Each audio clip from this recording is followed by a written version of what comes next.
de volens kunnen zich vanaf nu wel melden bij baan 1. Dan kunnen we ook daar van start gaan.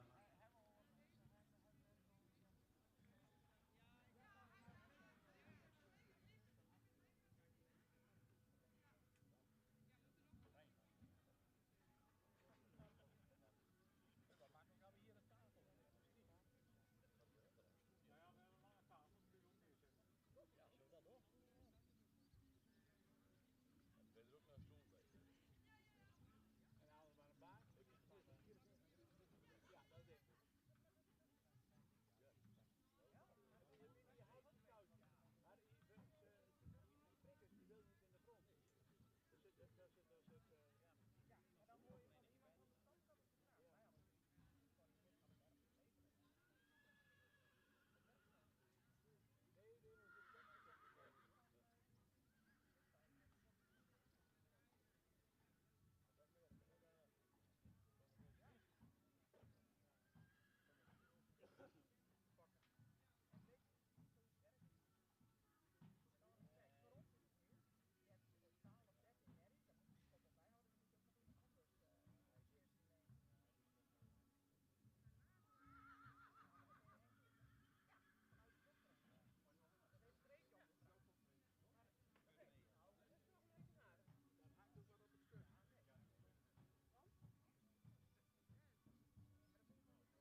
Ja, en dan krijgen we de eerste merrie binnen. Dat is de nummer 111, Maxima van de Meijkade. De Johannes Keralwin, fokkeneigenaar Willem Lokhorst uit Ederveen.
In deze rubriek blijft afwezig nummer 110 en nummer 112 hebben we nog niet gezien, maar als hij nu nog komt kan hij meedoen en anders gaan ze naar een latere rubriek.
Zelf laten lopen.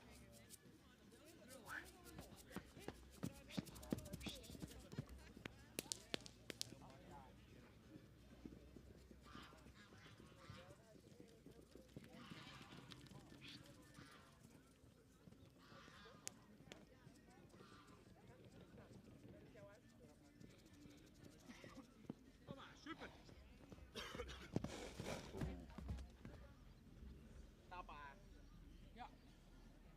Los, zelfstap.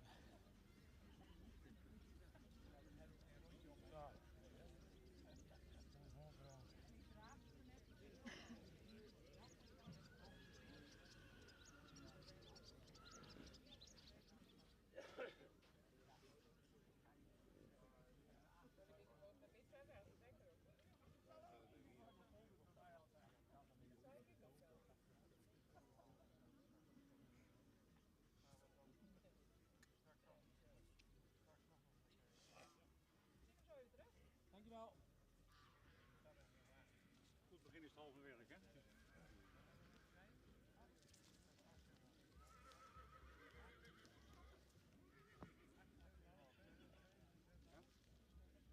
Ja, en nummer 112 heeft zijn nummer niet opgehaald bij het secretariaat, dus we gaan door met nummer 113. Mare van Stal-Sipma en Teun Kedries, fokkereigenaar Piet Sipma uit Rotterdam.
uitslag van nummer 79 en Luc Bruidersvrouw Vincent, die huisartsluiting in Vliegtuig mag zijn, dankjewel.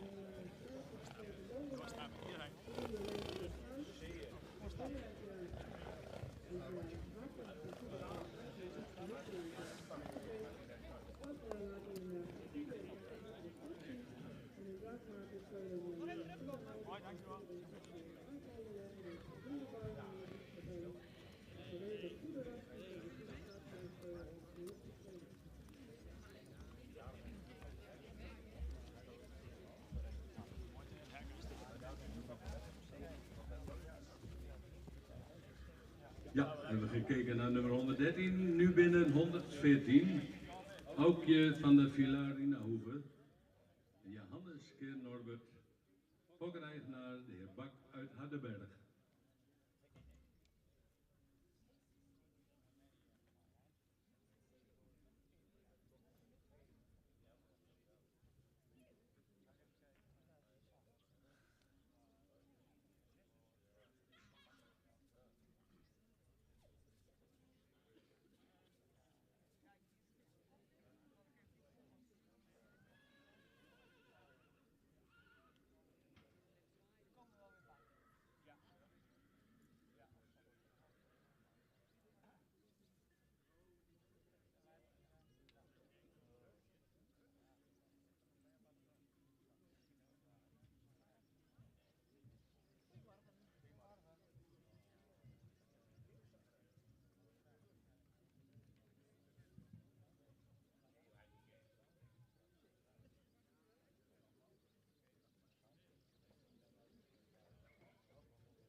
Allemaal.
Deze kant.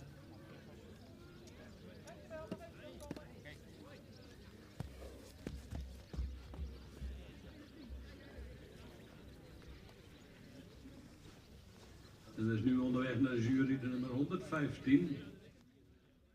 Ada van der Kadiek. Een Teunke Maurits, fokkereigenaar Hadeboer Sint-Johannesstraat.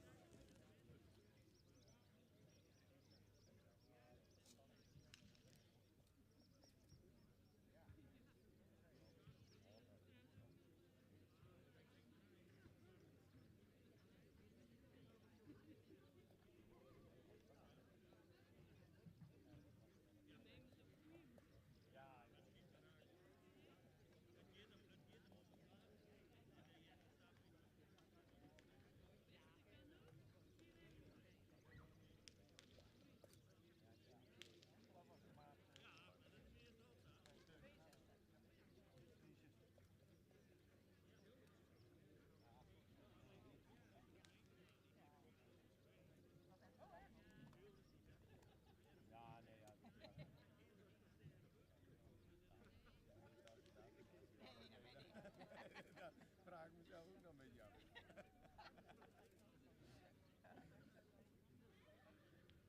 Het enthousiasme is groot, dat is het. Ja,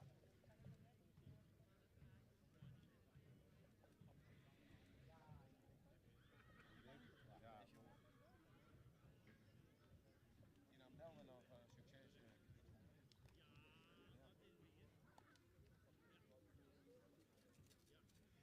Van de boven.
En dan komt nu de baanwinnaar nummer 116, Nienke Utersvene, een Ulbe Gerheidse.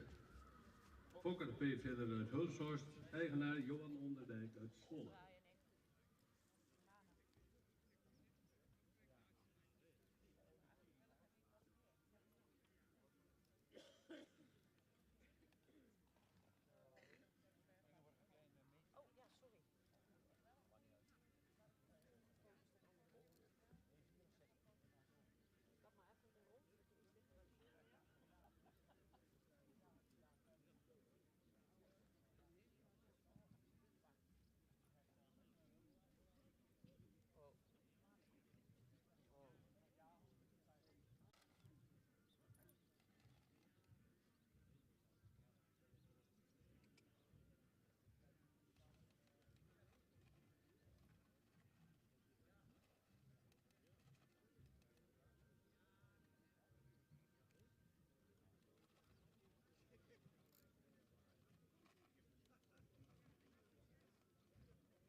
voldoende past. Ook daarvoor maken we een mooie houding met het voorbeeldauto goed uit. Er is krachtige afgenomen doortreden, maar heeft wel een goed lichaamsgebruik. De speler krijgt een tweede training. Ja, een hele goede morgen hier op de tweede dag van de Fokdag hier in Boyle. We zijn begonnen met de driejarigen, de eerste groep. En hier bij de uitslag voor catalogus nummer 116 is een merrie die voldoende rasuitstraling heeft. Een lange hals die wat horizontaal gesteld is. In de bouw zouden we graag de bovenlijn wat bespierder zien. Ook het kruis zouden we graag wat meer lengte zien hebben en ook wat minder hellend. De merrie is iets naar voren gebouwd. Beenwerk, de hoeven kunnen wat royaler. Achterbeen is zabelbenig en kan ook wat meer kwaliteit hebben. De stap is soms wat ongelijk in de paslengte. En in de draf zou ze ook wat meer tact mogen tonen. Ze wordt opgenomen in het stamboek vandaag.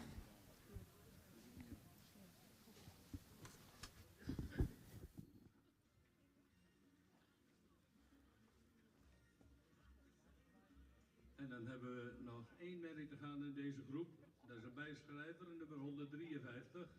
Matsje Tjitske is een beerkitsjalle in eigendom van Boonstra uit Oude Haske.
Ja, dat was de horen, maar dan staat, presentatie van nummer 153, de laatste van deze groep.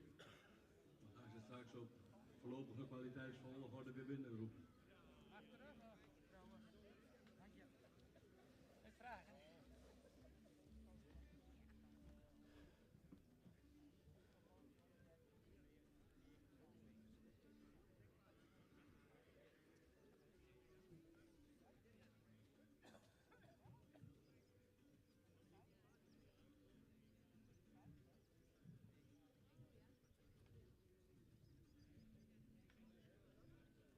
En dan hebben we een voorlopige volgorde, en dat is nummer 114, gevolgd door 111, 115, 153 en 113.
En dan hierbij de uitslag van de eerste groep 3-jarigen. Afwezig in deze rubriek waren de nummers 110 en 112.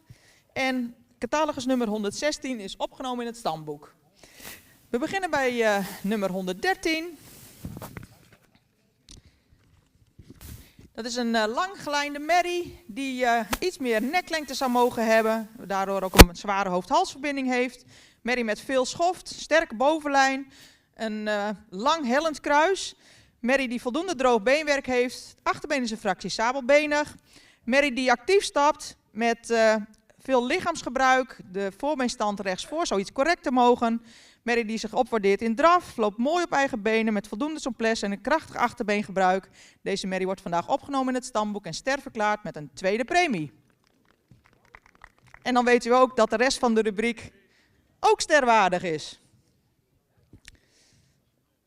Catalogus nummer 153 is een bijschrijving.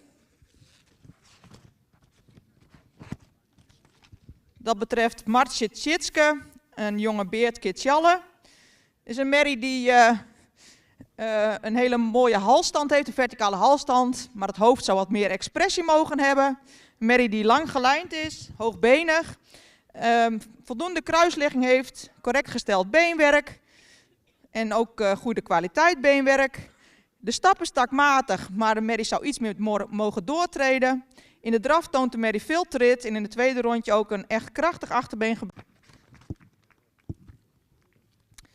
Dan komen we bij catalogus nummer 111.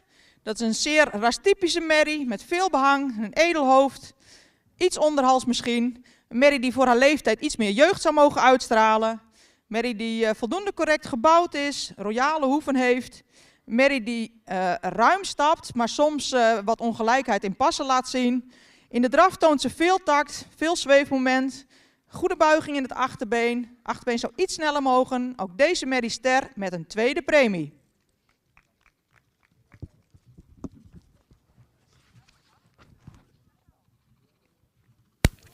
Dan komen we bij catalogus nummer 115. Dit is een behendig evenredig gebouwde merrie die misschien iets eenvoudig aandoet.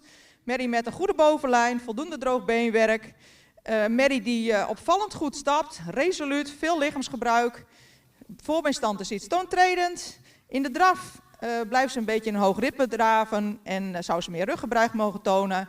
Maar de merrie heeft een opvallend goede stap en wordt ook ster verklaard met een tweede premie. En op kop geplaatst in deze kwaliteitsvolle rubriek, catalogus nummer 114.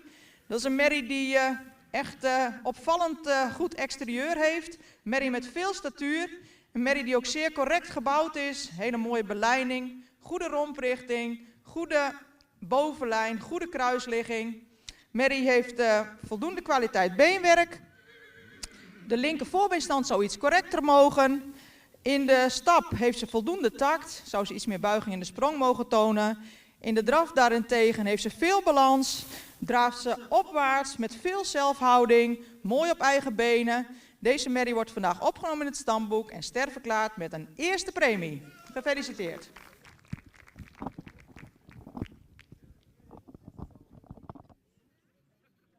Dankjewel, Swin. Een hele mooie groep stermerries. Er waren er 6, 1 stamboek en deze zijn allemaal ster geworden, waarvan de nummer 114 met een eerste premie. En die zien we dus vanmiddag weer terug in de kampioenskeuring.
Ja, en dan willen we nu graag de deelnemers voor rubriek 6b. De nummers 117 tot en met 122 en nummer 154. Komt u alsjeblieft deze kant op.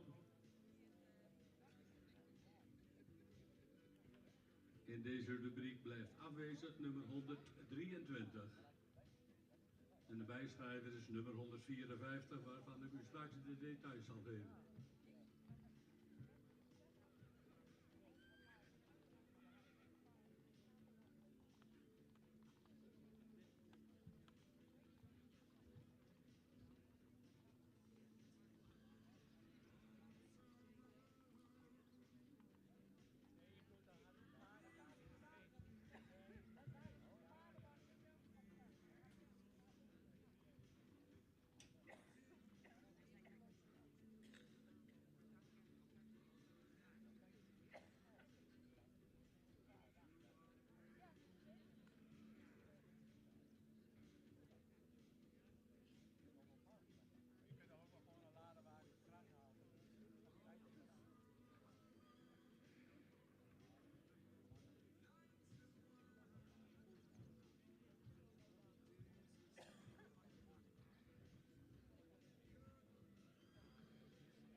en wij wachten met smart op de deelnemers uit rubriek 6b.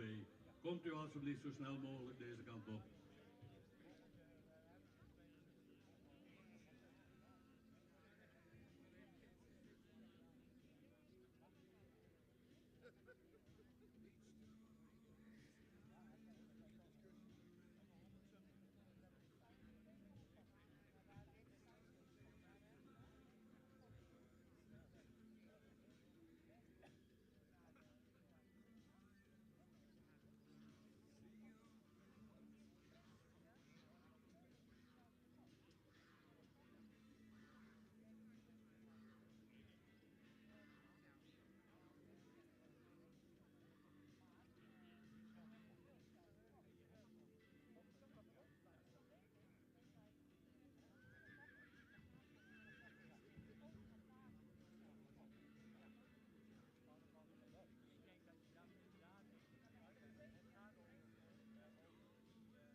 Ja, en we gaan rondstappen.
opgesteld door de jury de nummer 117, Marije van der Polen, en Martieske Maurits, fokkeneigenaar PM Annema Hoekstra uit Horsterzwaar.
Kom nou van alle kanten.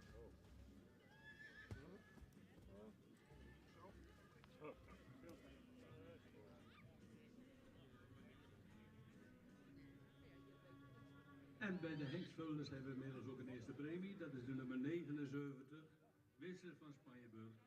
En Wander, fokkeneigenaar Marie de Vries uit Hemrik.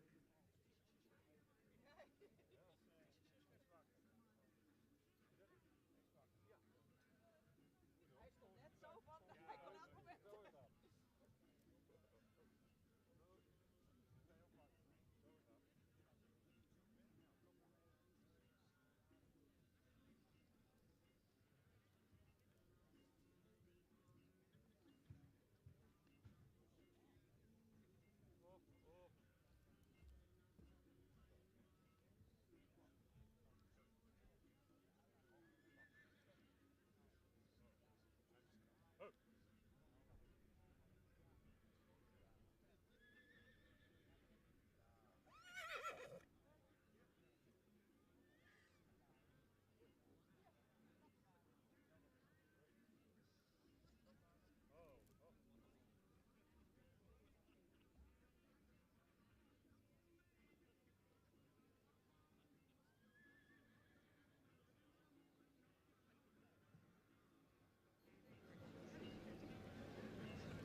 zijn we de tweede groep begonnen.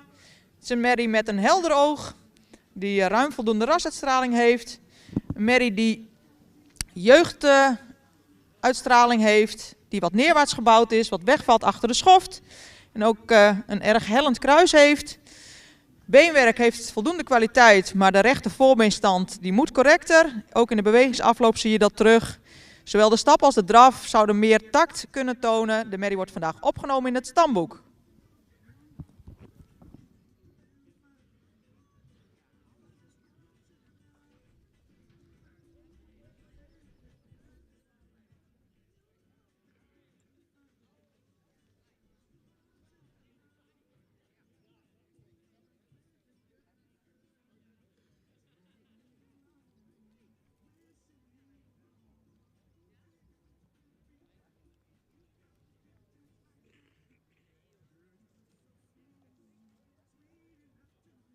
Ja, dan gaan we nu kijken naar nummer 118, Nienke van Bokken. En Teun Kevabe, Fokker Bouke de Boer uit Nes, eigenaar Anders Hendriksen uit Randbeul.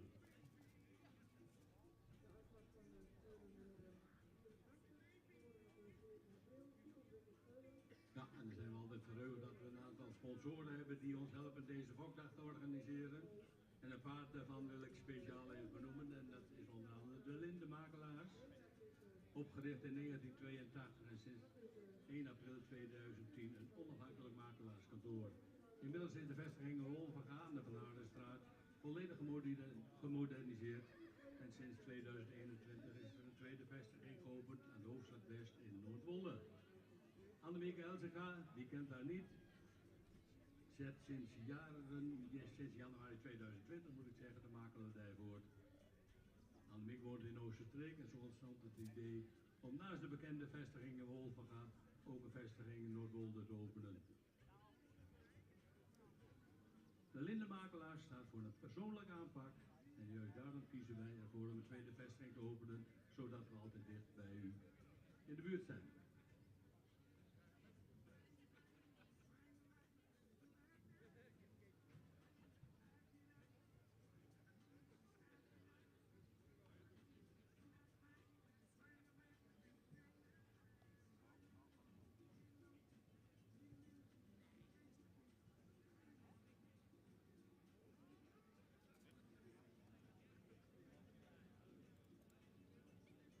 En de tweede die we ook even willen benoemen is Ponnentransporten uit Katwijk. Ponnentransporten is van vroeger uit een familiebedrijf dat in 1930 is opgericht door Hessel Ponne in Nieuw-Horne. Vanaf 1976 zijn ze met de hooi- en strohandel begonnen. Het bedrijf is langzaam gegroeid, waardoor we op dit moment 10 vrachtauto's, 4 meeneemheftrucks en 10 man personeel hebben. Er worden vele soorten hooi en stro geleverd aan maneges en veehouders. Ook voor al uw transport bent u bij Ponne Katwijk op het juiste adres. Walk-and-floor, kuilbalentransport, volumevrachtwagens en een aantal meeneemheftrucks zorgen ervoor dat uw transport keurig geregeld wordt.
Dat was de presentatie van nummer 118. Gaan we door met nummer 119. Maxime van Lunde. En Johannes Gerijner, fokkereigenaar Sjoerd van de Messier uit Luijenweg.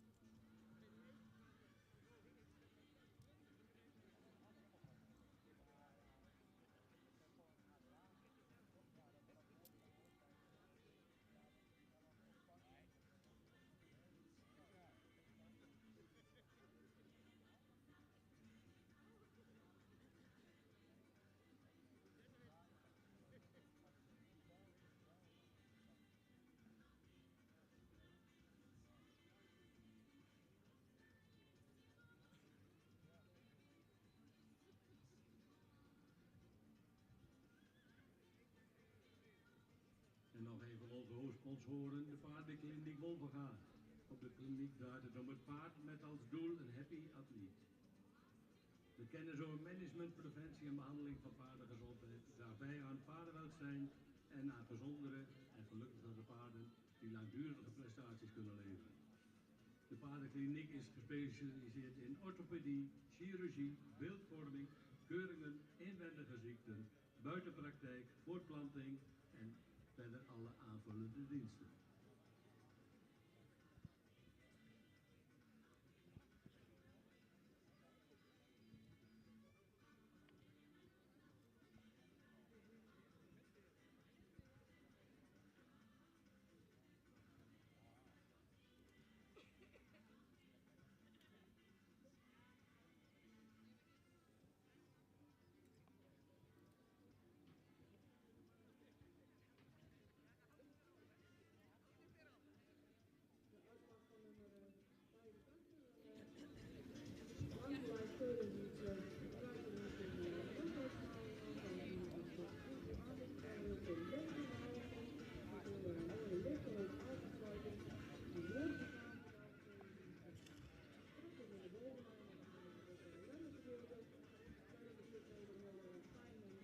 En een verdere vermelding hebben we ook nog voor houthandel Martin Robben Oldenkoop.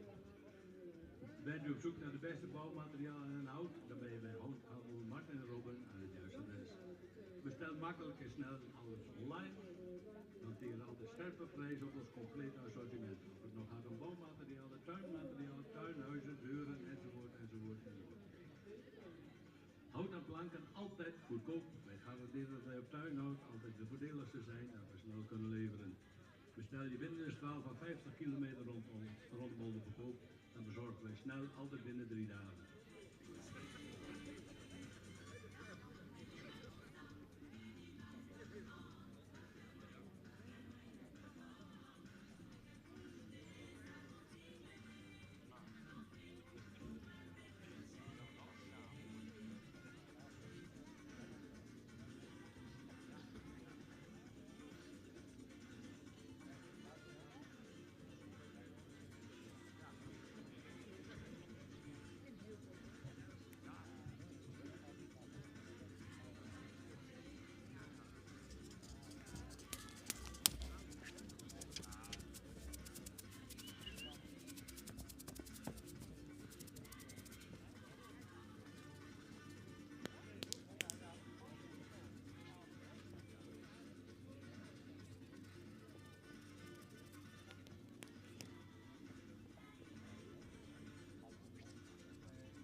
nummer 119.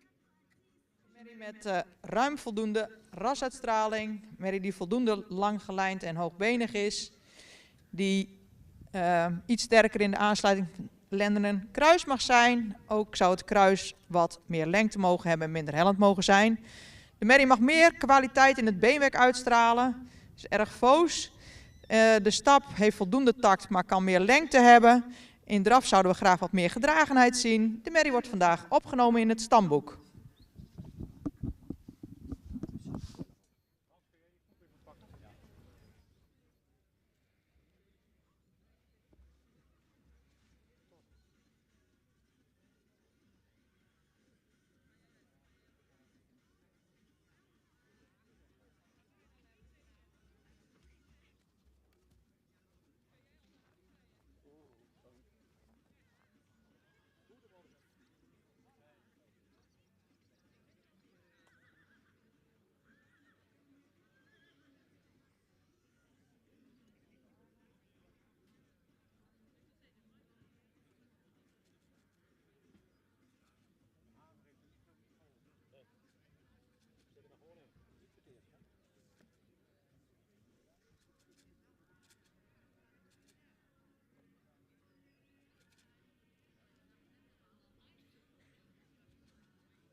En er staat nu opgesteld voor de jury nummer 120, Oortske de Bel, Jurre Keer Olaf, Fokker A. Notenbomer Kornhorn, eigenaar GP de Boer Ballenbrug.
is mijn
ring, dan is het mis.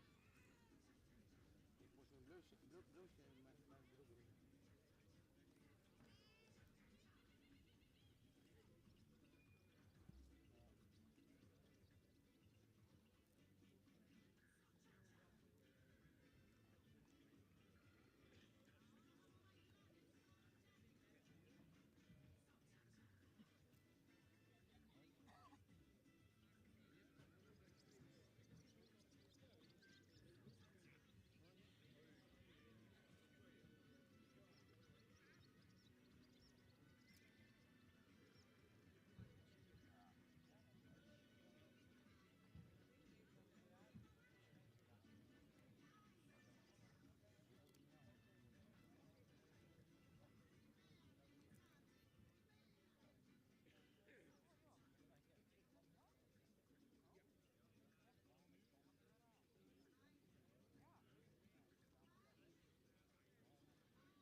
En intussen kijken we naar nummer 121, Maaike.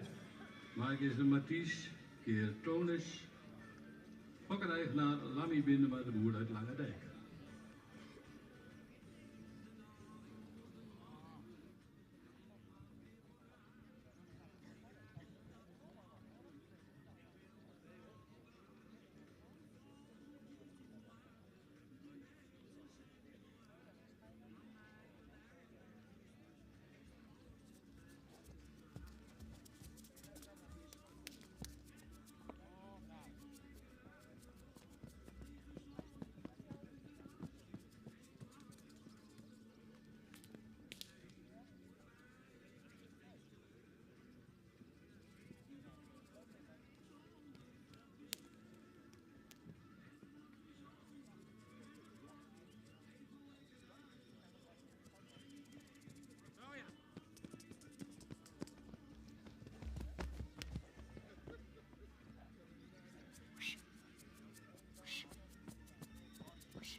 Catalogus nummer 121. Zou wat meer expressie in het hoofd mogen hebben. Heeft een lange maar horizontale hals. Mist wat neklengte. Merrie die zou sterker in de bovenlijn moeten. Ook de aansluiting mag sterker. Het kruis is vrij hellend. Het beenwerk heeft voldoende kwaliteit. Het achterbeen is sabelbenig. De merrie kan zowel in stap als in draf meer tact laten zien. En in draf ook meer balans. De merrie wordt vandaag opgenomen in het stamboek. Als u.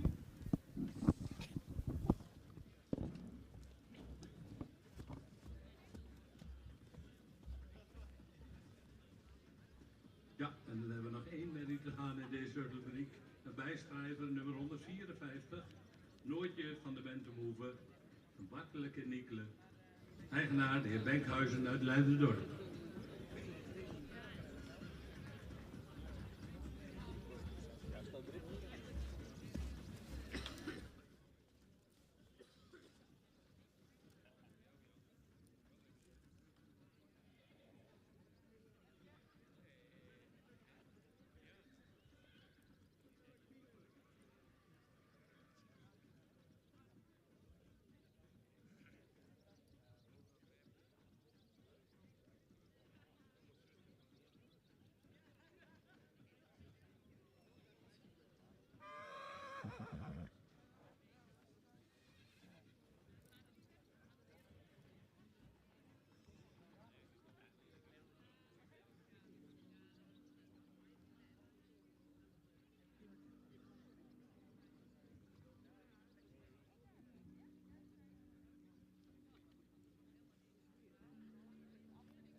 120, 154, gevolgd door 118.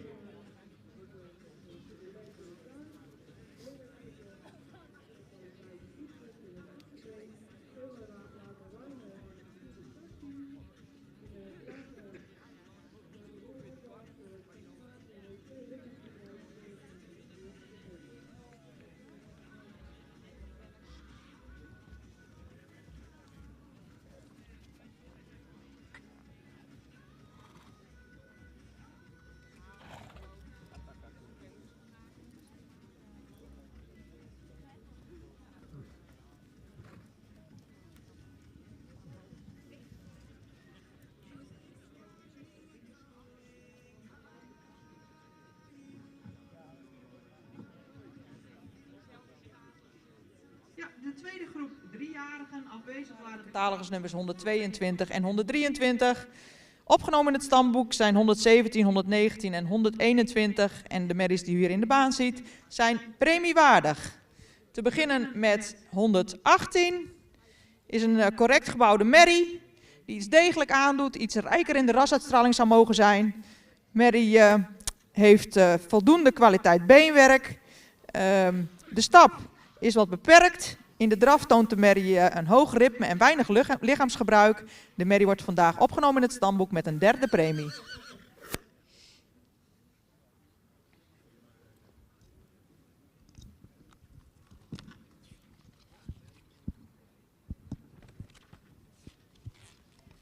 Dan hebben we een bijschrijving, 154, Noortje van de Bentumhoeve, een Bartelijk in Nikle. Dit is een merrie met een hoofd met voldoende expressie. Merrie die wat zwaar in de hoofd-halsverbinding is. Een voldoende lange hals heeft. Merrie die een goede bovenlijn heeft en voldoende lang gelijnd is. Merrie heeft een iets sabelbenig achterbeen en het voorbeen is een fractie hol gesteld. We zouden de voorbeenstand ook zeker correcter willen zien. De stap heeft voldoende tact en ruimte. In het met balans zou wat meer schakelend vermogen mogen tonen. Deze merrie ook opgenomen met een derde premie. En tot slot catalogus nummer 120. Een grootramige merrie die iets meer jeugduitstraling zou mogen hebben. Merrie die een sterke bovenlijn heeft. Ook al een beetje een rijke conditie heeft. Beenwerk is voldoende droog. De stap is actief. Maar doet iets zwaarmoedig aan en de voorbeenstand is erg toontredend. In draf toont de merrie een goed gebruik van het achterbeen, ook een mooi voorbeengebruik. Zou iets meer ruggebruik mogen tonen. Ook deze merrie opgenomen in het stamboek met een derde premie.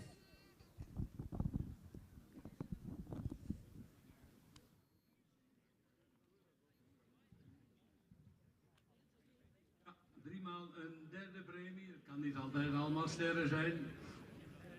Maar 3 kwaliteitsvolle merries. Allemaal een derde premie. En Reiner, zet hem maar in beweging.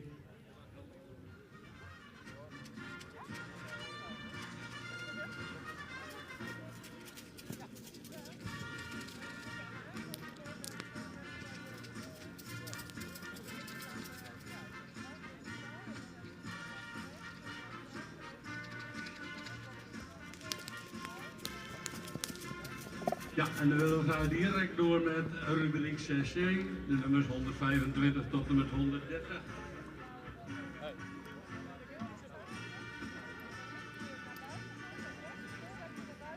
En in rubriek 6C blijft afwezig nummer 124.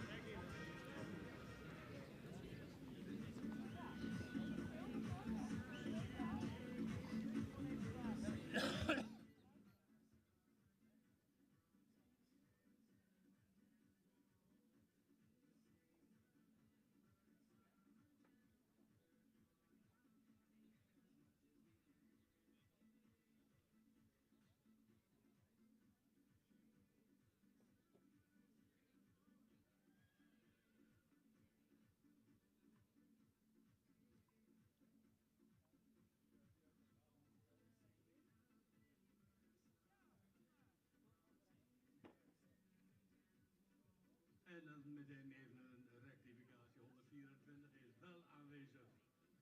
Dus we hebben een complete groep. 7 merries in deze groep.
verloting.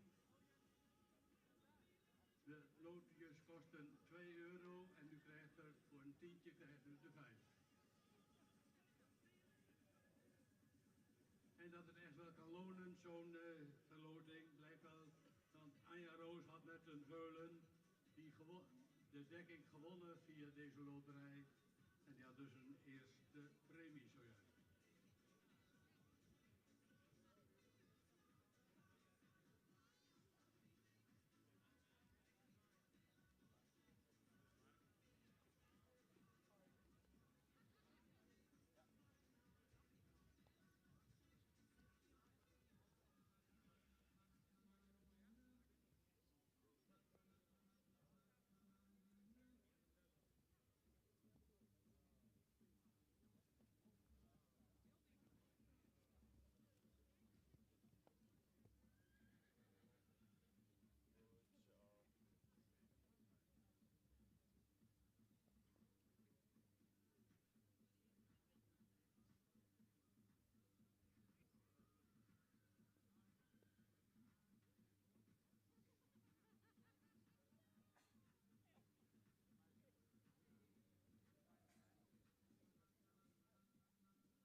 Ja, en dan staat nu bij de jury opgesteld Ophelia Jiska Haag, Marcus Keer Eibert, fokkereigenaar Walling Heitema uit Oldenholt Paarden.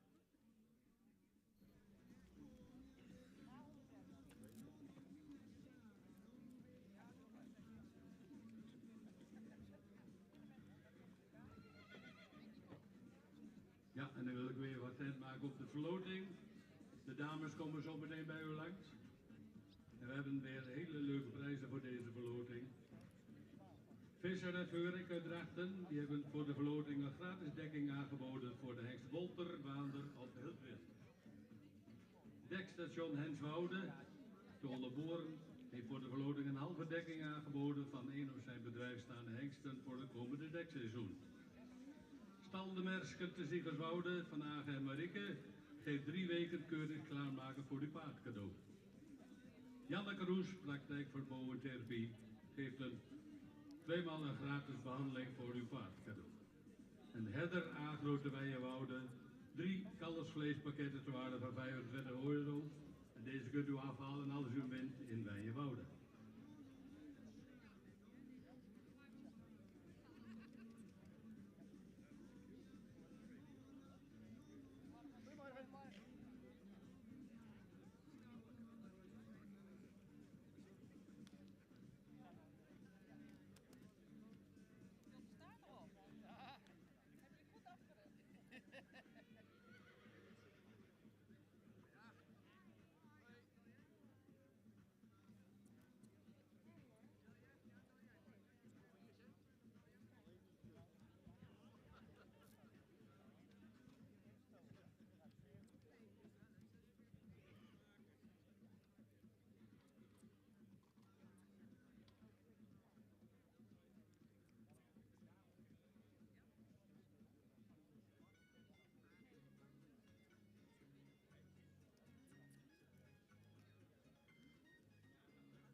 nu kijken naar nummer 125, Minke van het Zaardabos. En omgekeerdheidse pakkereigenaar P.A. Sietsma Gerkersklooster.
dan komt nu de ring binnen nummer 126, Opal Jede, een meisje in Alwin. Fokkereigenaar Stal Jede in Vledder.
En dan hebben we bij de Hengstvolens nog een eerste premie, dat is nummer 87, Xavi van Friesburg.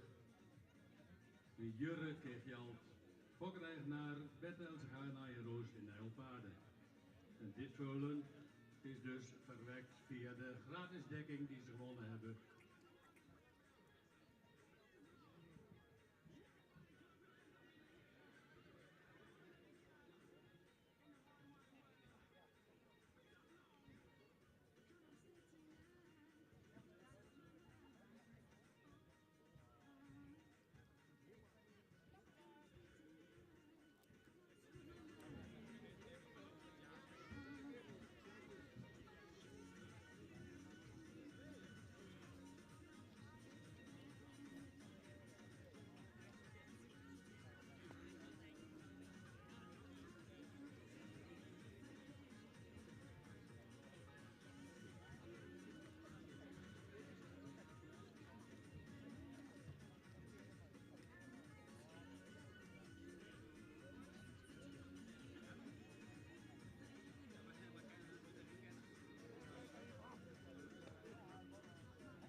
Komt nu de ring binnen nummer 127, Marij Madsen PB, een tiende keer Olrik, fokkereigenaar B.J. Jansma en P.J. Bergsma Dokkenbroek.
zo zijn dat u dorst krijgt van dit zonnige weertje. Dado Catering staat met een stand in de manege, waar de deur omhoog staat. Daar kunt u een natje en droogje krijgen.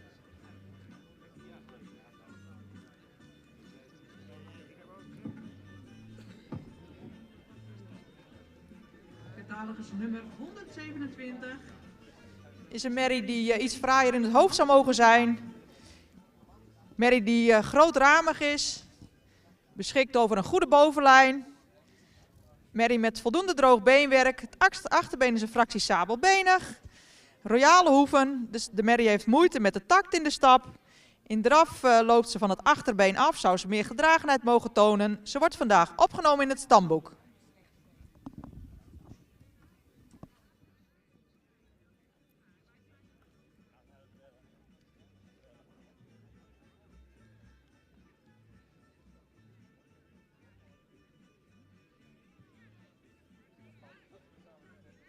En de volgende die naar de jury gaat is Marit van Hendriksien. Een tiende keer Duitsen. Fokkereigenaar de heer H. Akkerman uit Rotsterholen. Maar nooit belast.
Onderweg naar de jury 129.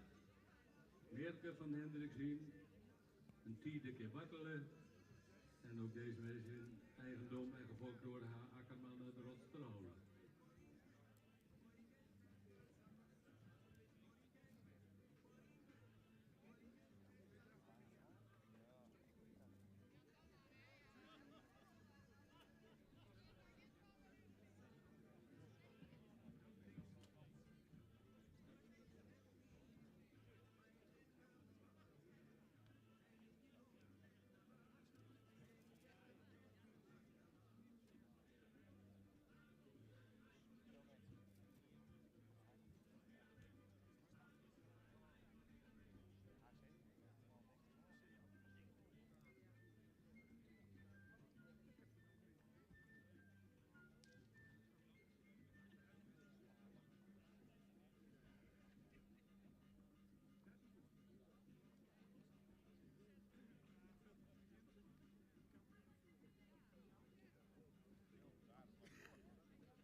We gaan niet praten wel. Nee?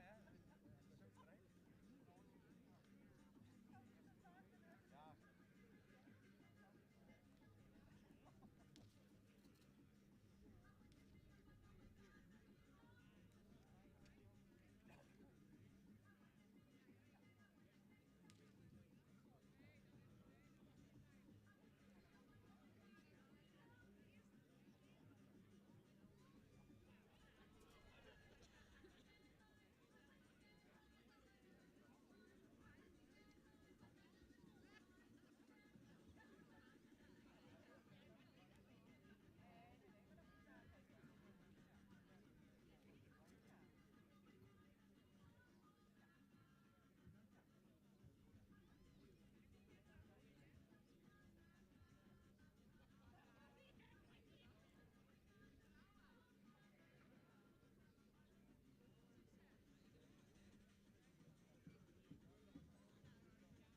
Ja. Hebben we gekeken naar nummer 129, gaan we door met nummer 130.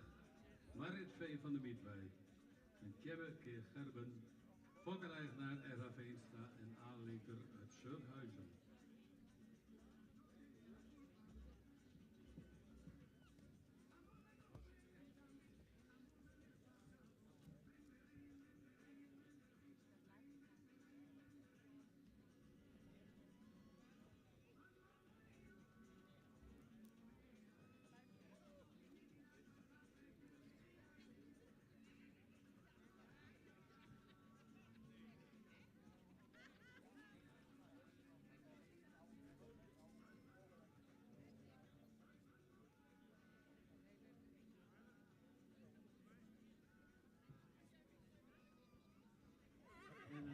50 gefrustreerde deelnemer.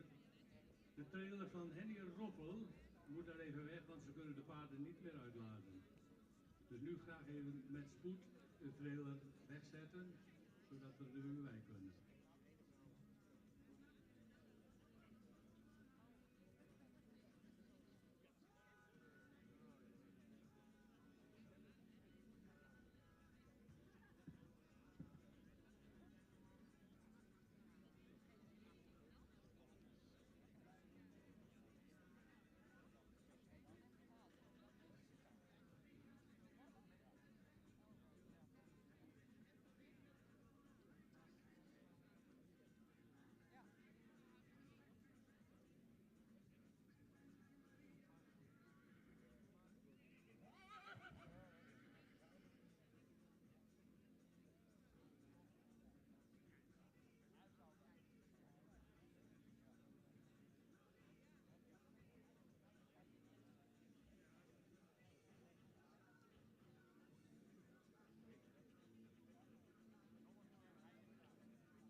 Los.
En dan hebben we nog één merk te gaan in deze rubriek, dat is een bijstrijd, de nummer 155.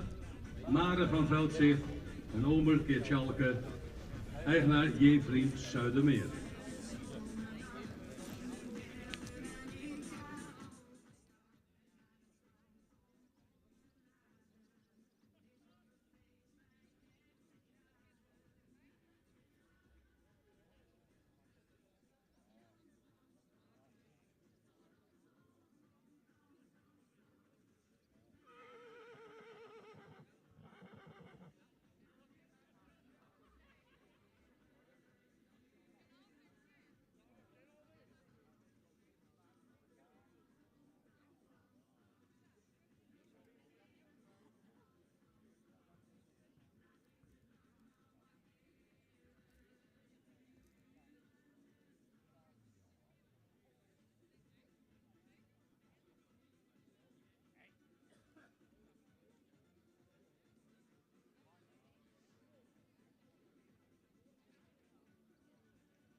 En dan hebben we weer de voorlopige volgorde. Dat is nummer 126, 125, 155, 128, 129, 130 en 124.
De derde rubriek driejarigen, waarin 8 merries zijn gekeurd. Catalogus nummer 127 is opgenomen in het stamboek. Ja, dat weet ik. 127 is opgenomen in het stamboek. En we beginnen de toelichting met nummer 124. Dank voor de hulp. Catalogus nummer 124 is een hoogbenige merrie met een edelhoofd die iets meer behang zou mogen hebben. Merrie beschikt over een lang voorbeen. Het kruis zouden we graag iets minder hellend zien en iets meer lengte hebben. Merrie beschikt over royale hoeven. In de stap heeft ze voldoende tak, maar toont ze weinig buiging in het spronggewricht. In de draf is dat het eigenlijk hetzelfde. Weinig buiging in de sprong en zou iets meer snelheid in het achterbeen mogen tonen. Iets meer gedragenheid. De merrie wordt vandaag opgenomen in het stamboek met een derde premie.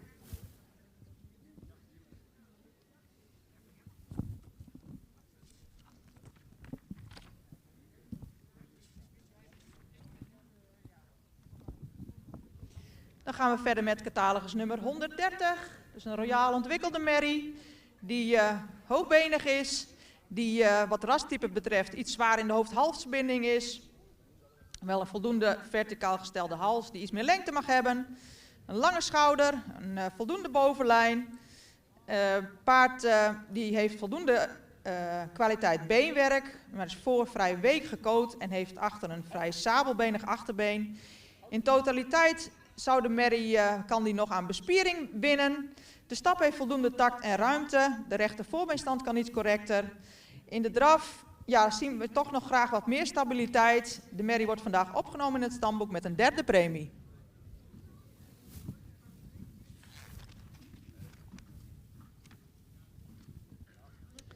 Catalogus 129 is een merrie met een vriendelijke uitstraling die evenredig gebouwd is, maar iets beknopt aandoet. De bovenlijn is goed, het kruis is vrij hellend. Merrie zou grotere hoeven mogen hebben en zijn ze ook wat ongelijk. Het beenwerk heeft wel voldoende kwaliteit. De stap is iets gehaast, maar heeft wel voldoende tact en ruimte. In draf toont de merrie veel buigen in het achterbeen, maar ze zet dat niet om naar gedragenheid. De merrie wordt vandaag opgenomen in het stamboek met een derde premie.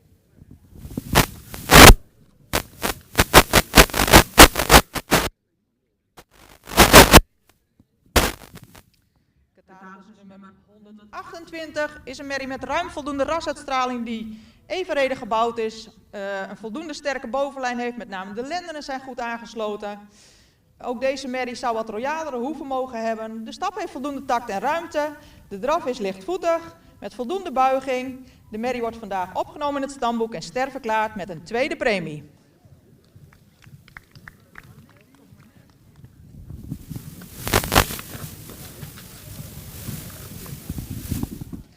Dan komen we bij catalogus nummer 155.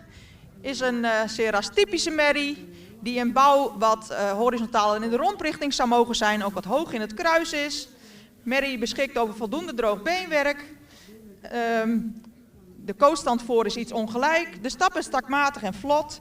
In de draf toont ze voldoende buiging. En als ze zich, ze was een beetje beknepen, als ze zich loslaat, dan toont ze ook voldoende souplesse. Maar zonder ondersteuning valt ze iets uit elkaar. Al en al wel een stermerrie met een tweede premie.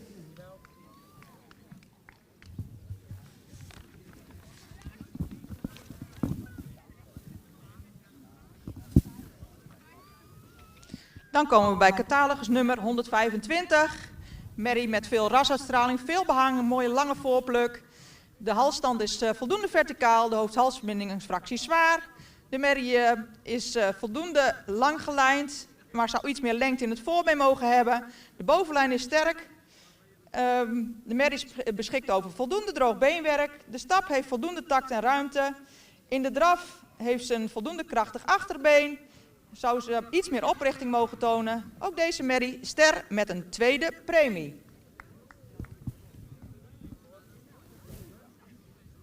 En tot slot op kop geplaatst catalogus nummer 126. Is een merrie die misschien iets meer expressie in het hoofd mag hebben en ook iets meer behang. Maar wel een moderne langgelijnde merrie met een sterke bovenlijn. Merrie die voor erg week gekoot is. En achter sabelbenig. En ook iets meer kwaliteit in het beenwerk mag hebben. De merrie waardeert zich op in beweging, waarbij ze vooral in zowel de stap als de draf veel ruimte laat zien. In stap zet ze het voorbeen ver weg en toont ze souplesse. De draf is ruim. Deze merrie wordt vandaag opgenomen in het stamboek. En met name vanwege haar beweging ster verklaard met een eerste premie. Gefeliciteerd.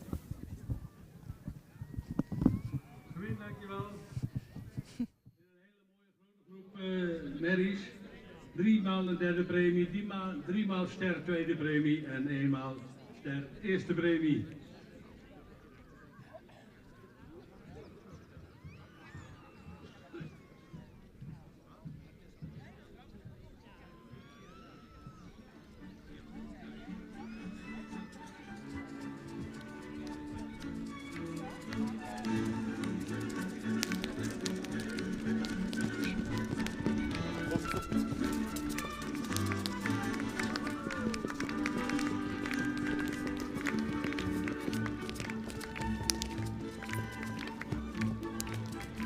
En die nummer 126 Opavieerde zien we dus vanmiddag weer terug in de kampioenskeuring.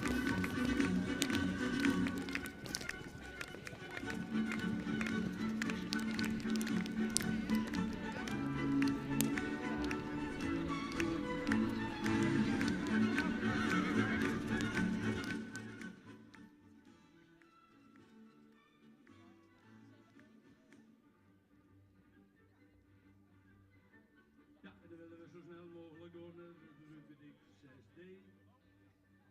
Dat zijn de nummers 131 tot en met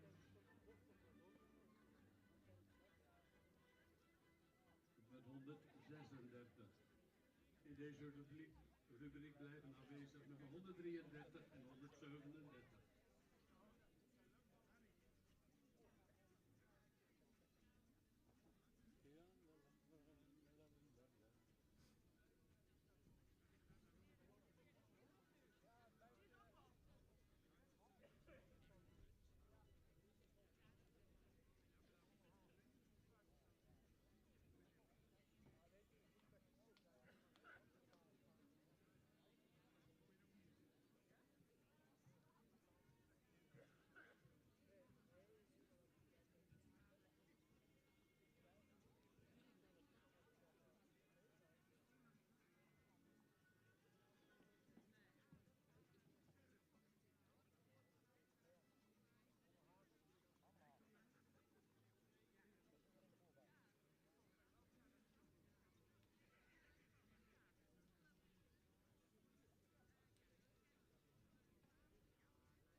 En er staat er nu opgesteld voor rubriek 6D nummer 131. Meisje van Dulven, Julius Kirchjald, fokkeneigenaar VPH van Tilburg, uit Wijk en Aalburg.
Deelnemers aan de rubriek Merrieveulens, komt u alsjeblieft heel snel met uw veulen naar de baan. We moeten er nog een stuk of 8, 9 hebben. En we willen wel graag op tijd klaar zijn om aan het middagprogramma te beginnen. Dus komt u nu met uw merrieveulen naar de baan.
Heel goed. Lang onthouden. Lang onthouden. Gewoon leeg en de voeten gewoon stil.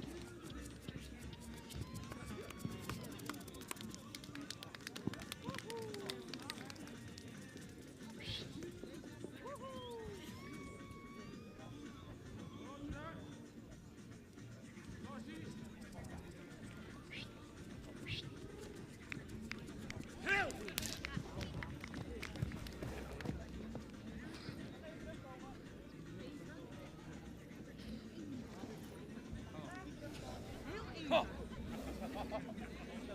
Laat de pet.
nummer 132 is een merrie met een lange hals die iets horizontaal gesteld is, een vriendelijk hoofd. De merrie is voldoende lang gelijnd, maar de rug zou wat sterker mogen zijn. De merrie is ook wat naar voren gebouwd. Het kruis is vrij hellend. Beenwerk mag wat meer kwaliteit uitstralen. De stap heeft voldoende tact en ruimte, maar is wat voorzichtig. In draf zou de merrie ook meer ruggebruik mogen tonen. De merrie wordt vandaag opgenomen in het stamboek.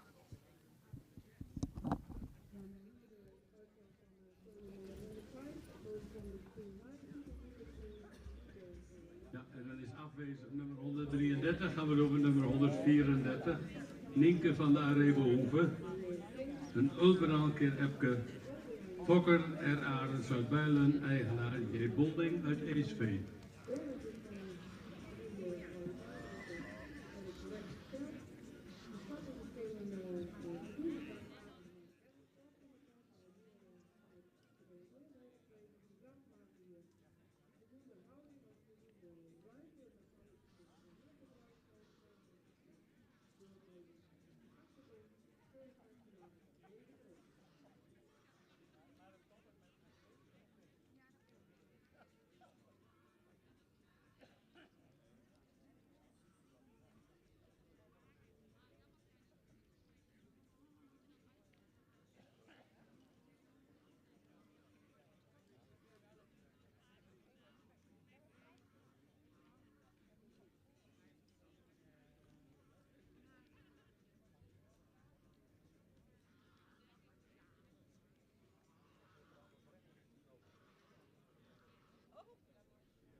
Nu onderweg naar de jury nummer 135, Nienke van der Hulshof, een mannekitsjalle, fokkeneigenaar Jan van Weperen, Oosterwolde.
laatste paard in deze rubriek, nummer 136, Merte van Markshaten en Johannes Kejakob.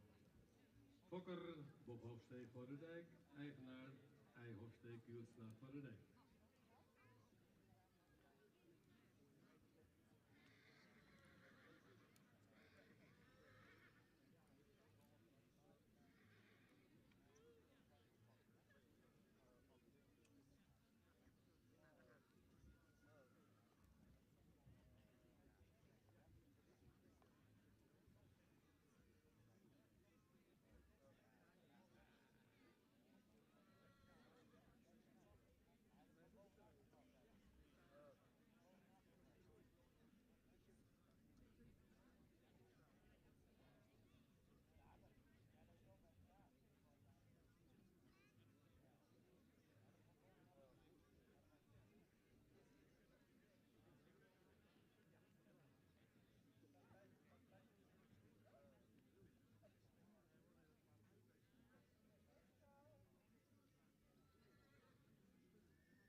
Catalogus nummer 136 is een royaal ontwikkelde merrie die iets meer jeugduitstraling zou mogen hebben. Wat bouw betreft zou ze iets opwaartser gebouwd mogen zijn. De rug is een fractie gezonken en het kruis is hellend. Het beenwerk, met name de linkersprong, die zou droger moeten zijn.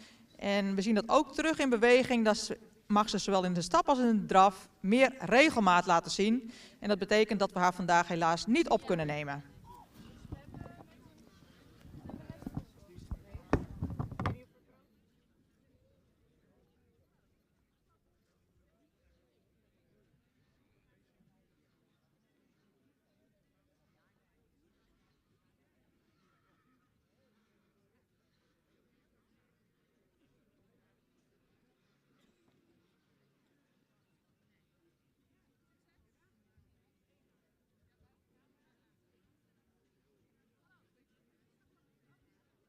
En dan gaan we weer rondstappen met de mensen die zijn overgebleven. Dat is in volgorde 131, 135 en 134.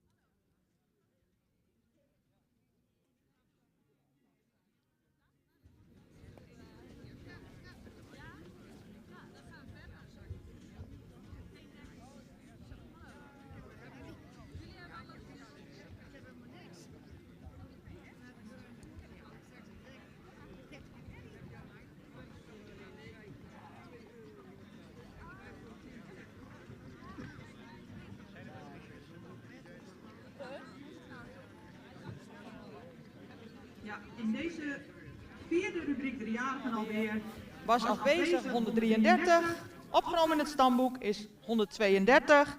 En helaas konden we catalogus nummer 136 niet opnemen. We beginnen met catalogus nummer 134. Het is een merrie met veel expressie in het hoofd. Met een mooie halsvorm, voldoende behang. Merrie die lang gelijnd is, die een fractie sterker zou mogen in de bovenlijn en de aansluiting lenden en kruis. Ook zouden we het kruis graag iets minder hellend zien. Beenwerk heeft goede kwaliteit, achterbeen is sabelbenig. De merrie die stapte individueel wat kort en die zou wat meer buig mogen tonen, maar hier in de groep begint ze beter te stappen, laat ze zich iets los en stapt ze met voldoende tact en ruimte. In de draf heeft ze voldoende krachtig achterbeen. Ze moeten vooruit kijken dat ze niet uit elkaar valt. Maar al met al wordt ze vandaag opgenomen in het stamboek en sterverklaard met een tweede premie.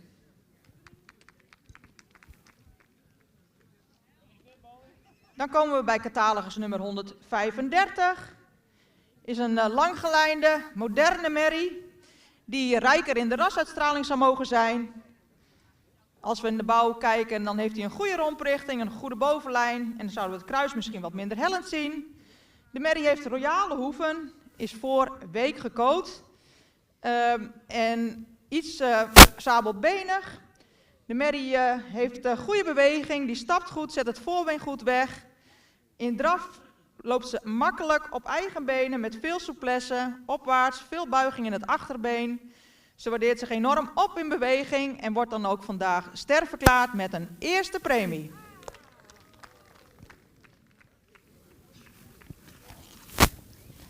Catalogus nummer 131 op kop geplaatst in deze rubriek. En ze stak er ook ver bovenuit. Merrie met veel rasuitstraling, een mooie voorhand, lang gelijnd. Die misschien in de bovenlijn een tikkeltje sterker kon. Het kruis is wel vrij hellend. Merrie heeft een lang voorbeen. De stap is resoluut met veel lichaamsgebruik. In draf toont ze veel vermogen, loopt ze mooi op eigen benen. Ook deze merrie opgenomen in het stamboek en sterverklaard met een eerste premie. Gefeliciteerd.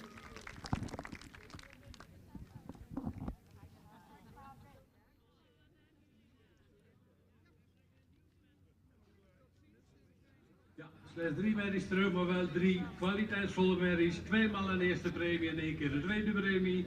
Dan mogen we weer blij zijn. We zien ze allebei de eerste premies vanmiddag weer terug in de kampioenskeuring. En dan gaan we nu de eerste ronde.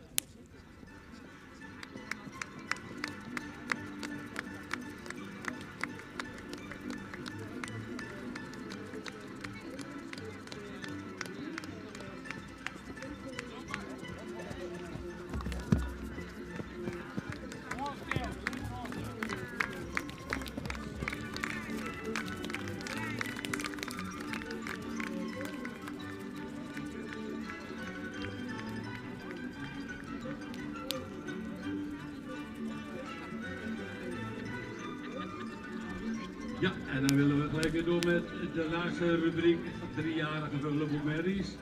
Rubriek 6.1. En dat zijn nummers 138 tot en met 145.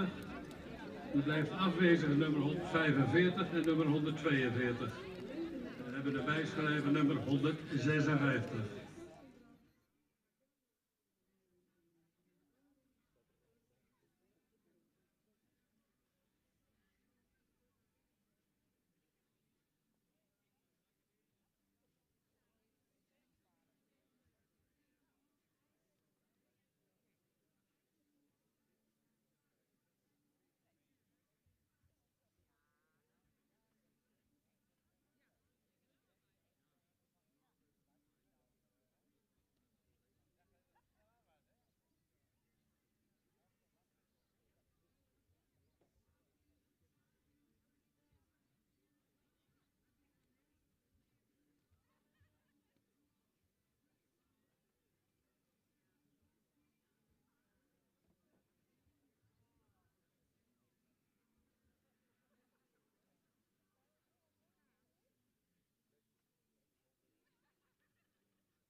bij de ring nummer 138.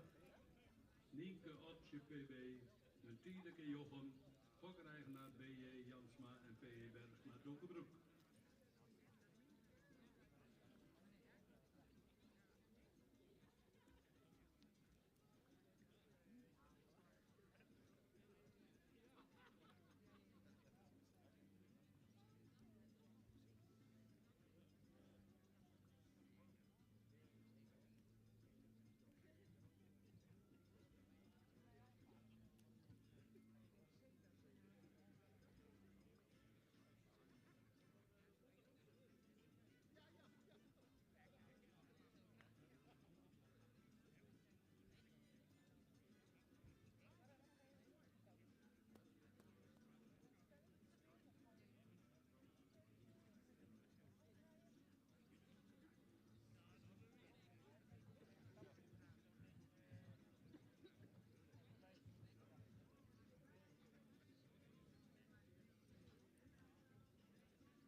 Intussen hebben we ook een tweetal eerste premies bij de Merrygolands. En dat is voor nummer 104, de Zoe van de Paardenweide en Johannes Gebente, fokkereigenaar Jan Berning uit Dorp. En nummer 107, Yveske van der Lietseborst, een herkistender, fokkereigenaar A.L. Meka en S. van Manen uit de Ritsuit.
Ja, dames en heren, ik heb hier een paar dames die hebben nog een handvol loten. Dus als u eventjes goed uitrekent, u krijgt 1 loodje voor 2 euro en 5 voor 10 euro. Dat is heel gemakkelijk rekenen. Dus trek uw portemonnee even en er zijn hele mooie prijzen te verdienen. Die heb ik vanmorgen al een keer opgeroepen. Ga ik straks nog een keer doen. Maar het zijn in ieder geval een aantal dekkingen en wat keurig klaarmaken. Enorme interessante prijzen. Maar ze komen nog even bij u langs.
In de ring hebben we nu nummer 140, Olivia van de Egberdina Hoeve. Nee, dan zit ik even mis. 140. Dat is Olivia van de Egberdina Hoeve. Een Teun keer Dries. Fokker, JNS Bomenwin, Nijenveen, eigenaar S. Nijenveen.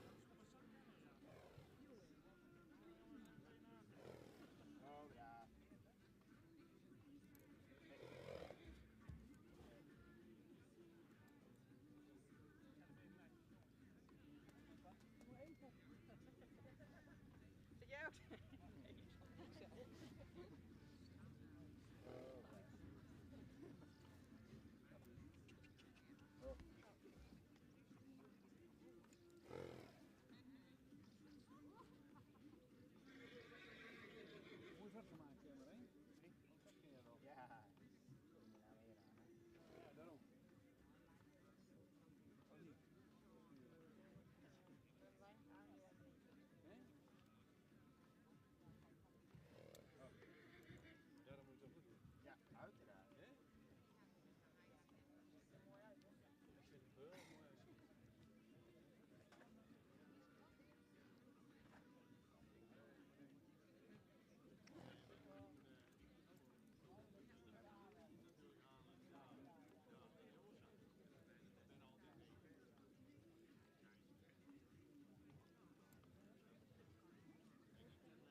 staat nu voor de jury opgesteld nummer 141, Noortje B. En Marcus Keervader, fokkeneigenaar Daan de Witte uit de Hoeve.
142 blijft afwezig. Gaan we door met nummer 143, Marie van het Sarabos. Een tiende geleverd, fokker-eigenaar PH Zijdsma Gerkersklooster.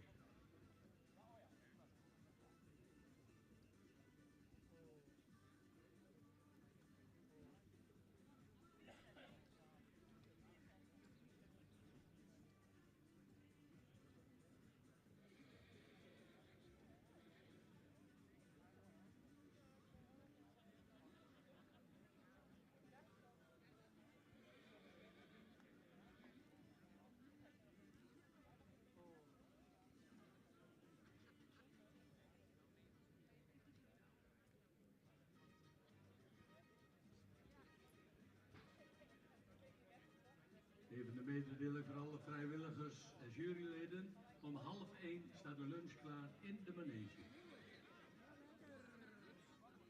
Alleen voor de vrijwilligers en juryleden.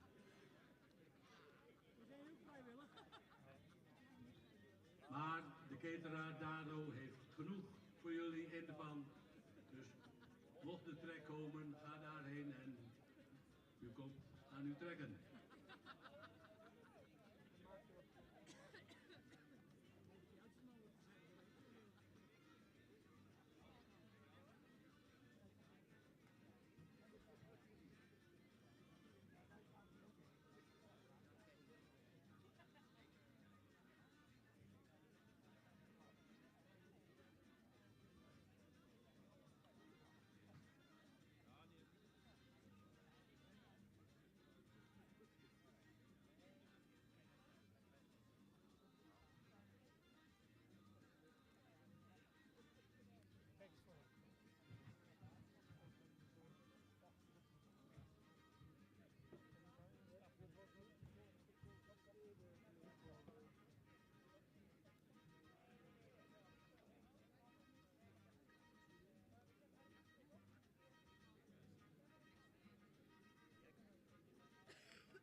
hebben nu de laatste in deze rubriek, nummer 144. Mette van der Polen. Mette van der Polen is een Elias Kid Andries, fokkeneigenaar PM Annema Hoekstra uit Hoornsterzwaar.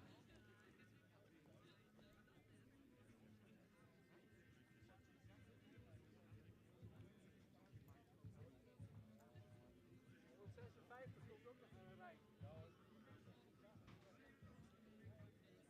Dit is dus nog niet de laatste, hierna hebben we nog een bijschrijver.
Ja, en dan hebben we nog één 3-jarige merrie te gaan.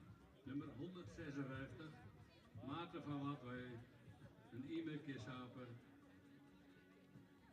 Fokkeneigenaar Bakker uit Putten.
56, een bijinschrijving, Maan van Watwee en Ime Kissapen.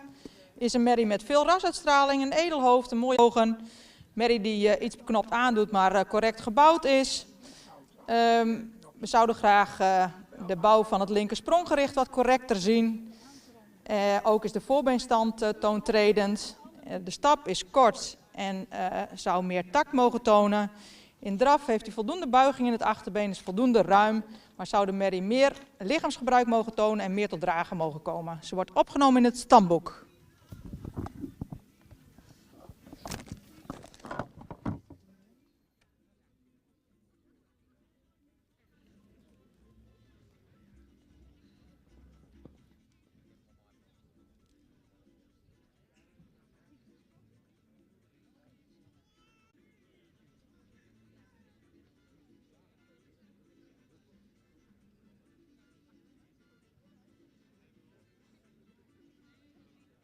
En dan hebben we weer een volgorde. 143, 144, 140, 139, 141, 138.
...56. We beginnen met catalogus nummer 138. Is een merrie met een sprekend hoofd, met een voldoende sierlijke belijning. Die iets zwaar in de hoofd-halsverbinding is. Merrie is tractie sabelbenig achterbeen, wel fijn beenwerk. De stap is voldoende ruim en taktmatig, maar is daarin soms wat wisselend. De draf heeft veel tempo nodig, de merrie zou meer kracht mogen ontwikkelen. Ze wordt opgenomen in het stamboek met een derde premie.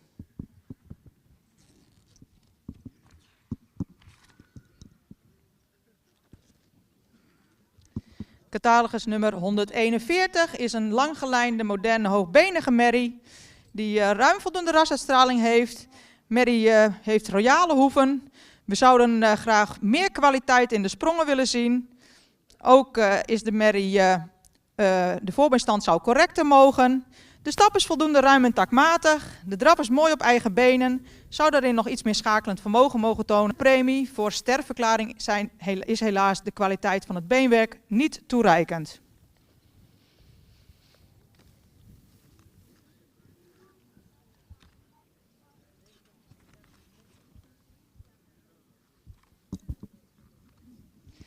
Catalogus nummer 139 is een merrie, een jeugdige merrie met een edelhoofd. Merrie die een iets horizontaal gestelde hals heeft, die in de bovenlijn een fractie sterker mag zijn. Het kruis zou ook meer lengte mogen hebben en minder hellend. Merrie beschikt over hard beenwerk. In stap zet ze het voorbeen goed weg. De draf is voldoende opwaarts en krachtig. De merrie wordt vandaag opgenomen in het stamboek met een 3e premie.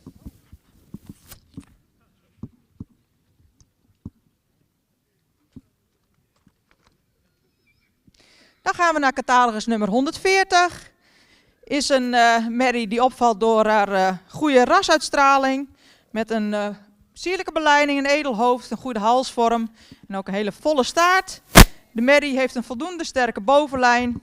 Het kruis is licht hellend. Merrie stapt actief, vlijtig, takmatig en draaft voldoende. De merrie wordt vandaag opgenomen in het stamboek en sterverklaard met een 2e premie.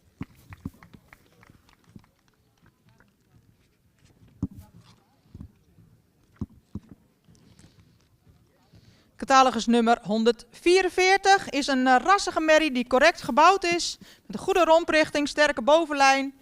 Voor het mooie zouden we het kruis misschien iets langer en minder hellend zien. Merrie beschikt over het droog beenwerk. De stap is voldoende ruim, zou iets meer mogen aansluiten. In de draf toont de merrie veel knieactie, mag iets meer doortreden met het achterbeen. Ze wordt vandaag opgenomen in het stamboek en sterverklaard met een 2e premie.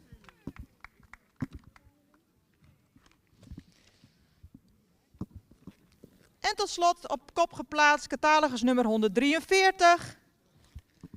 Een merrie met ruim voldoende rasuitstraling die iets meer jeugd zou mogen tonen. Merrie die iets gezonken is in het binnenstuk en het kruis wat minder hellend mogen. Voldoende droog beenwerk. De stap sluit goed aan en is ruim. In de draf toont ze veel souplesse, veel zweefmoment en veel tact. Ook deze merrie wordt opgenomen in het stamboek en sterverklaard met een 2e premie.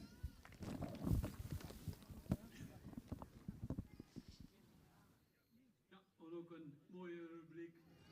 3 maal de 3e premie en 3 maal de 2e premie ster. Daar kunnen we weer mee naar huis komen. Je lacht eerst, maar daarna komt hij bovenop jou. En de voorzitter heeft het laatste lintje eraan gehangen. En dan zou ik zeggen, Jeroen, zet ze maar in beweging.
Premiekeuring van Kroonmerries. In principe de rubriek waar je wilt komen. En dat zijn de nummers 146, 147, 148 en 149. En daaraan is toegevoegd nummer 70 aan de catalogus. Want die heeft inmiddels deze week zijn definitieve kroonpredicaat gehad.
En de volgende in de catalogus is nummer 147. Koba van de Hennebos. Johannes Noordebert. Fokker-eigenaar J. Wiersma Bos uit Nieuwebrug.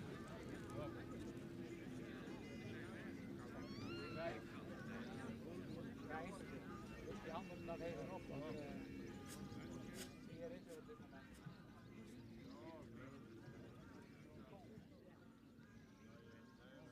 Marijn, net is ook nog één. Ja, maar die komt op laat.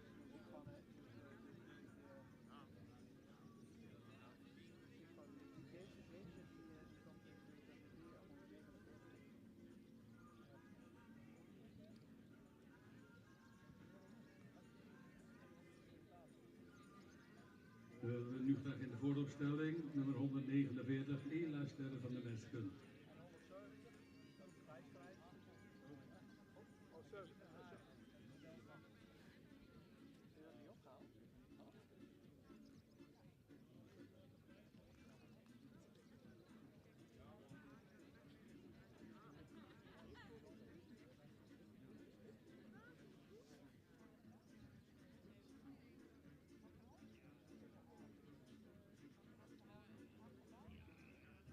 En ook willen we graag deze kant op de kerstverse kroonmerrie nummer 70, Jikke van Erbenveld.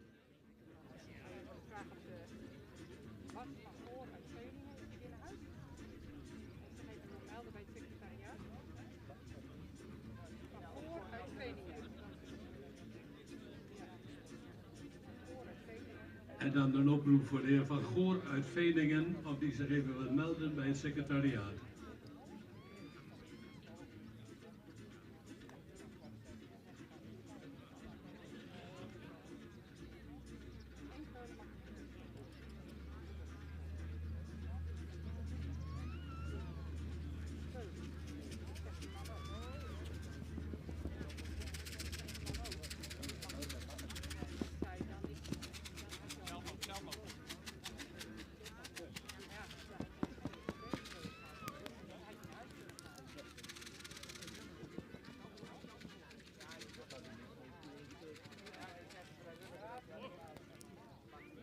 Dat maakt geen verschil.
Dan gaan we verder met nummer 149, Ela Sterren van de Westkunde. Bij Johannes Torben. Fokker-eigenaar de familie Okkema uit Siegerswoude.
Klaar? Ja, jij ook?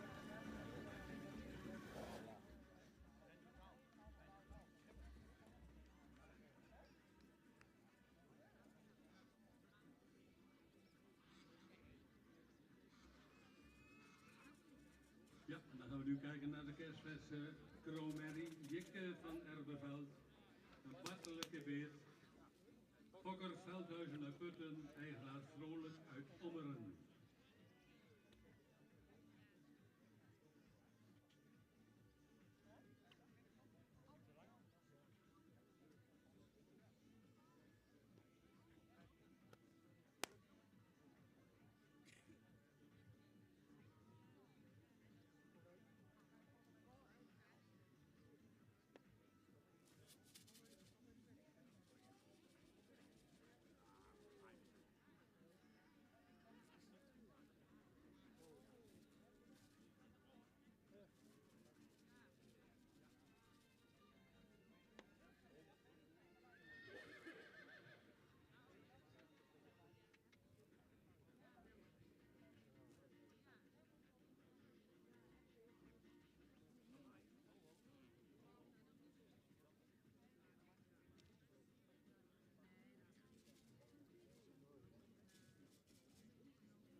Marijn, nummer 148 nu graag naar de baan.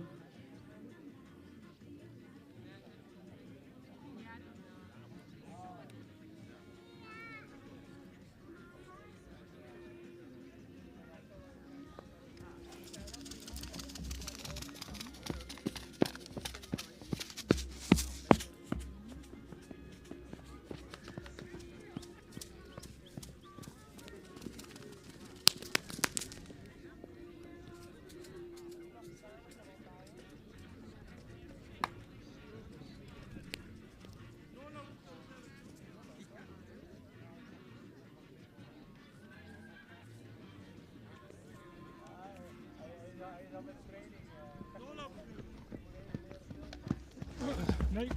Doorloop. Zo ja. Super.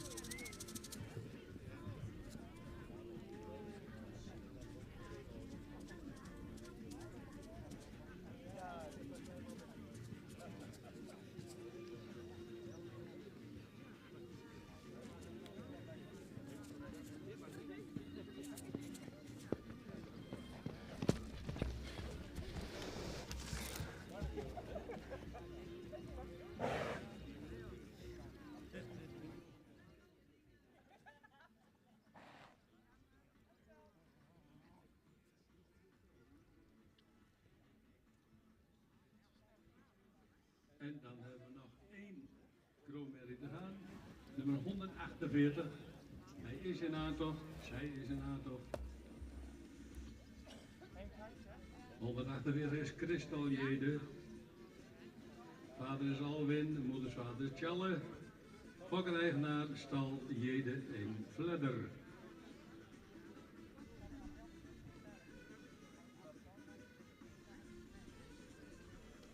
En hier ontsnap je niet aan alle controles. Nummertje niet goed is niet deelnemen. Maar dit is weer gelukt, zie ik.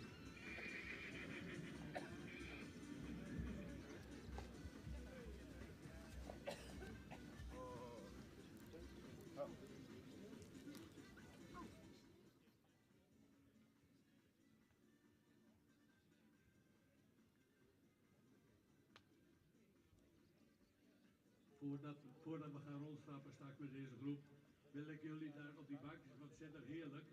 Als jullie hier straks zouden jullie het bankje mee willen nemen naar de omheining, zodat de vrijwilligers niet al die bankjes ook nog moeten sjouwen, dan kunnen we zo snel mogelijk door.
En hebben we de voorlopige volgorde, nummer 147. 149, 70, 148, 146.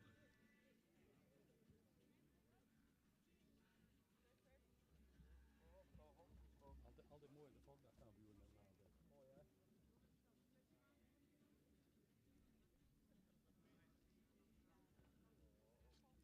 Die kant op.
Dit ochtendprogramma af te sluiten met zo'n goede groep kroonmerries. Allemaal merries met het ene hoogste predicaat binnen ons stamboek. En dan is het genot om deze merries hier in de baan te zien. We beginnen bij catalogus nummer 146. Dat is een langgelijnde merrie die duurzaamheid in bouw laat zien. Merrie die in beweging meer mag overtuigen voor aanwijzing voor de centrale keuring. Maar een hele duurzame merrie qua bouw, 11 jaar oud. En bedankt voor de presentatie.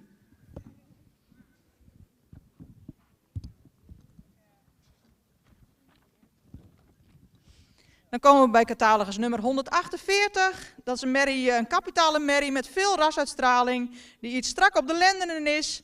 Het beenwerk zou iets meer kwaliteit mogen uitstralen. De stap is ruim en goed door het lijf gestapt. In de draf toont ze veel zweefmoment, veel buiging, veel ruimte. De reden dat ze op deze plek staat is omdat ze soms wat taktverlies heeft binnen die hele expressieve draf. Maar we wijzen haar wel graag aan voor de centrale keuring.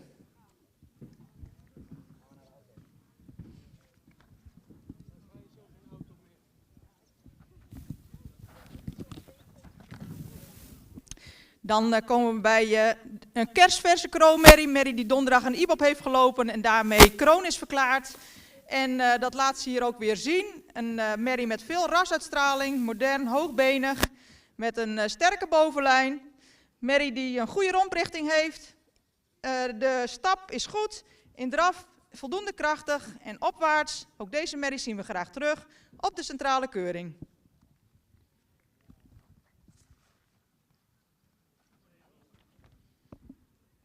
Catalogus nummer 149 is een correct gebouwde jeugdige merrie die iets rijker in de rasuitstraling zou mogen zijn. Merrie die krachtig stapt en lichtvoetig draaft met veel tact, komt goed van de vloer. We nodigen haar graag uit voor de centrale keuring.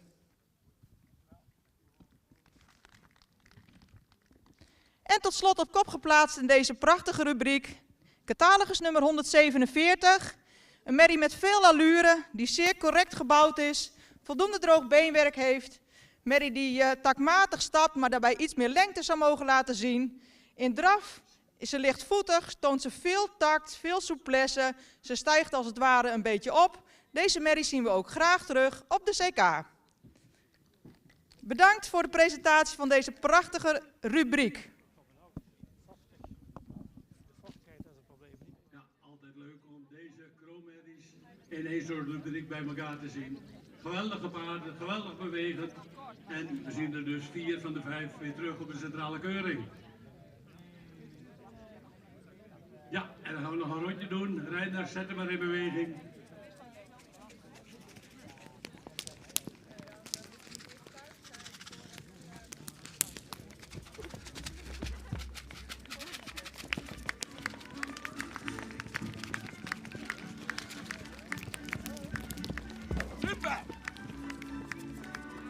Ja, een genot om naar te kijken zoals deze merries hier door de baan bewegen. Enorm veel ruimte.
daarom hebben we deze rubriek speciaal ook op de Fokdag geïntroduceerd.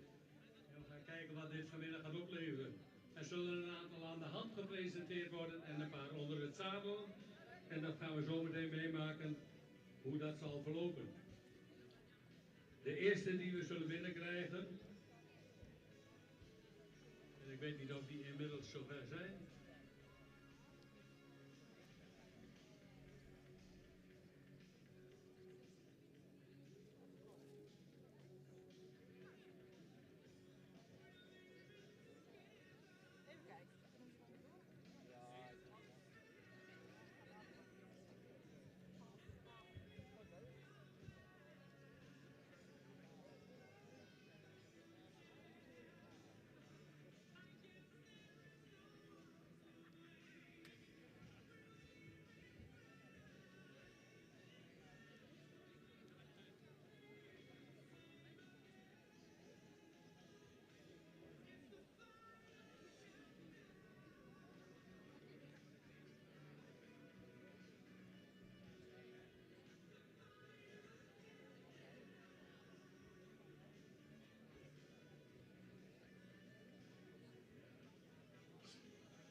Van een nieuwe rubriek in het leven geroepen door deze fokvereniging. En dat is de rubriek voor de meest duurzame merrie. En daar mogen merries aan meedoen van 12 tot en met 26 jaar oud. We gaan ze zo meteen in de groep rond zien stappen. En daarna worden ze individueel aan de hand in draf gepresenteerd. En er zijn ook een drietal die ook nog onder het zadel worden gepresenteerd. En aan ons de taak, en ons heb ik het over Corrie Terpstra, mijn collega, vanuit de fokvereniging Henk Seerden en ikzelf, om hier de meest duurzame merrie uit te zoeken. Nou, waar let je dan op wat duurzaamheid betreft? We splitsen het eigenlijk uit in duurzaamheid van exterieur en duurzaamheid van beweging. En als we het over hebben duurzaamheid in de bouw, dan zien we graag dat paden nog een sterke bovenlijn hebben, dat het kruis niet al te hellend is, dat de kwaliteit van het beenwerk voor de leeftijd nog passend is en dat de kootstanden bijvoorbeeld niet te week zijn. Dat zijn allemaal kenmerken van de bouw die mee bepalend zijn voor hoe lang een paard gezond meegaat. Nou, in de beweging kijken we natuurlijk naar tact en regelmaat en passend bij de leeftijd nog voldoende kracht. En dan gaan we al die paarden, gaan we alles tegen elkaar afwegen en dan hopen we, het zal voor ons ook lastig zijn omdat het de eerste keer is, maar dan hopen we daar de meest duurzame merrie uit te kunnen kiezen. Keur vooral mee en geniet vooral, want dit is eigenlijk, we zeiden het al eventjes, hè, het is weer leuk, je maakt je eigen merrie klaar, er komt geen professionele handelstal of trainingstal bij kijken, je mag het zelf weer doen, zelf presenteren, dus het is een stukje nostalgie en het is ook een stukje plezier wat we hier meemaken op deze fokdag. Mooi. Dat heb je goed gedaan.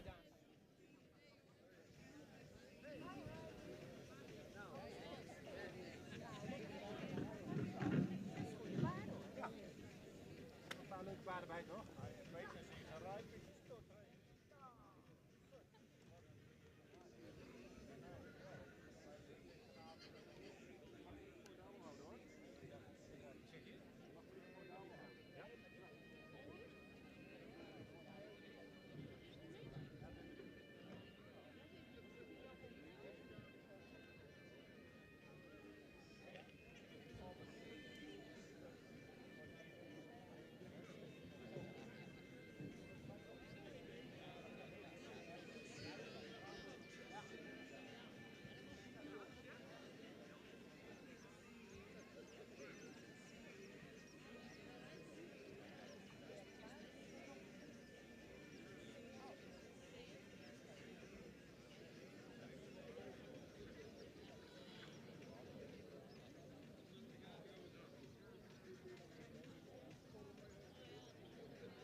Ja, en dan willen we graag alle deelnemers aan die rubriek. Eerst even hier voor in de hoek dat we ze even op volgorde kunnen plaatsen. Zodat de jury ook ziet welk nummer waar is. Dan kunnen we het allemaal goed volgen. Deze rubriek wordt gesponsord door Florian Voer en Hemrekkerhof paardenvoeders van Sjoerd-Jan Keuning. Elke deelnemer aan deze rubriek krijgt een zak Florian Friesian Impact Voer af te halen bij de Hemrekkerhof paardenvoer.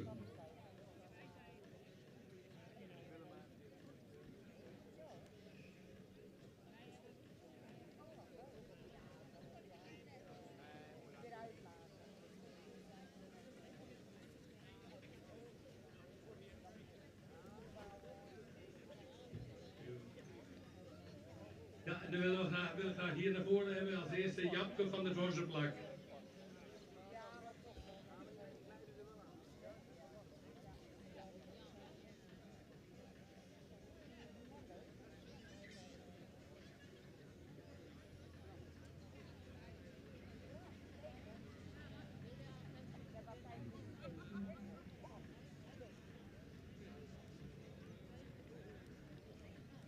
Ik weet het al. Leuk. Ja. Ja,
Ja, en dan willen we graag op kop hebben nummer 155. Die heb je niet. En dan hebben we 155, mag er naar voren. Want daar toch twee roodjes stappen.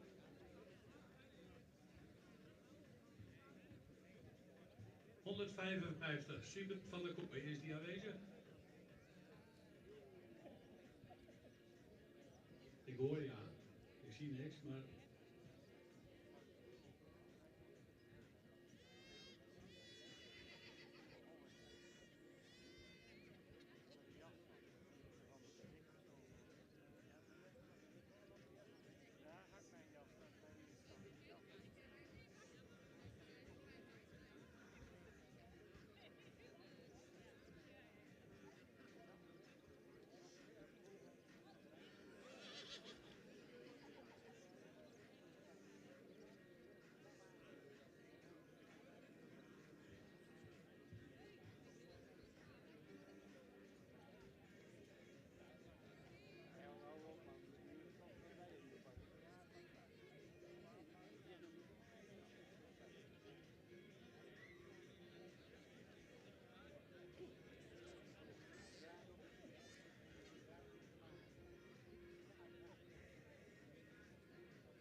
Ja, en voorop ziet u nummer 155, dat is Sieberik van de Kooi. En die zal zich straks presenteren onder het zadel. Op de tweede plaats loopt nummer 156, Japke van het Horsenplak. En op de derde plaats Gerte.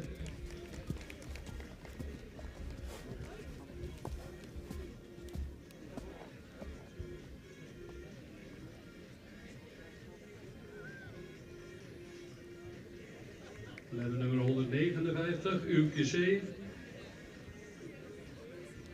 160, Tjitske van der Bedinohoeven.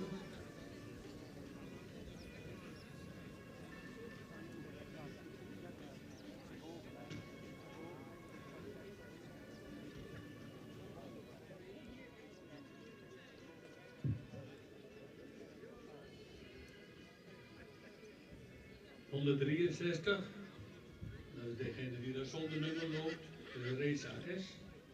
164, Matje van der Weebos. En 165 hebben we dan nog Nienke van het Skanswieken.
Ja, dan hebben we het rondje gelopen. Mag nummer 1, 155 binnen blijven. Oh nee, dan moet even de zadel op.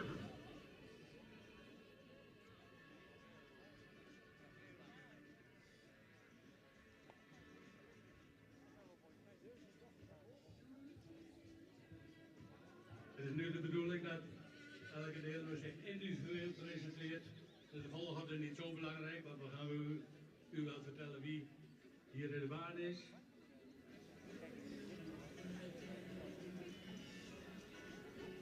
En we hebben als eerste nummer 156.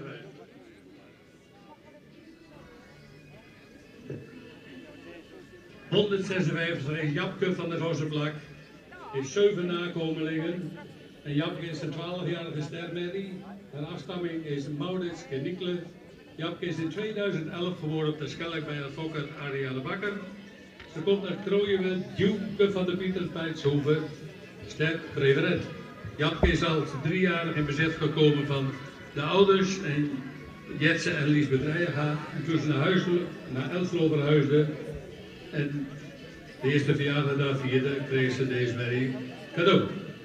Japke heeft 7 nakomelingen gekregen, waarvan 5 hengstveulens en 2 merrieveulens. Dit jaar hebben we schus gehouden, omdat de veulens steeds later in het seizoen geboren werden. Japke is nu drachter van Herren en is eind februari volgend jaar uitgerekend. Japke wordt van de recreatief gereden.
En er staat nu opgesteld nummer 165, Nienke van der Schaanswieken.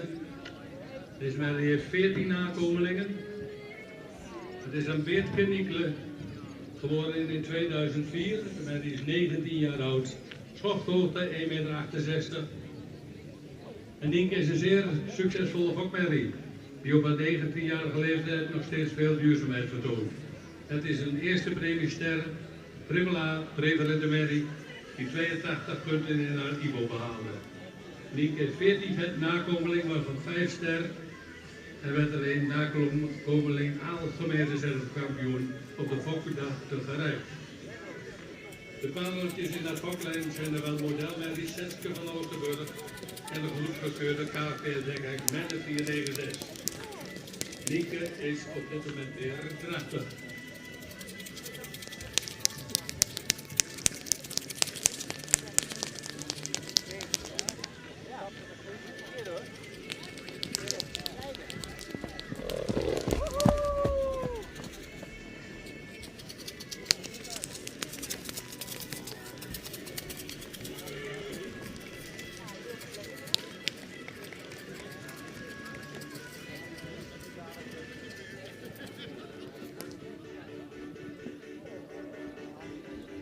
Dankjewel, de volgende graag.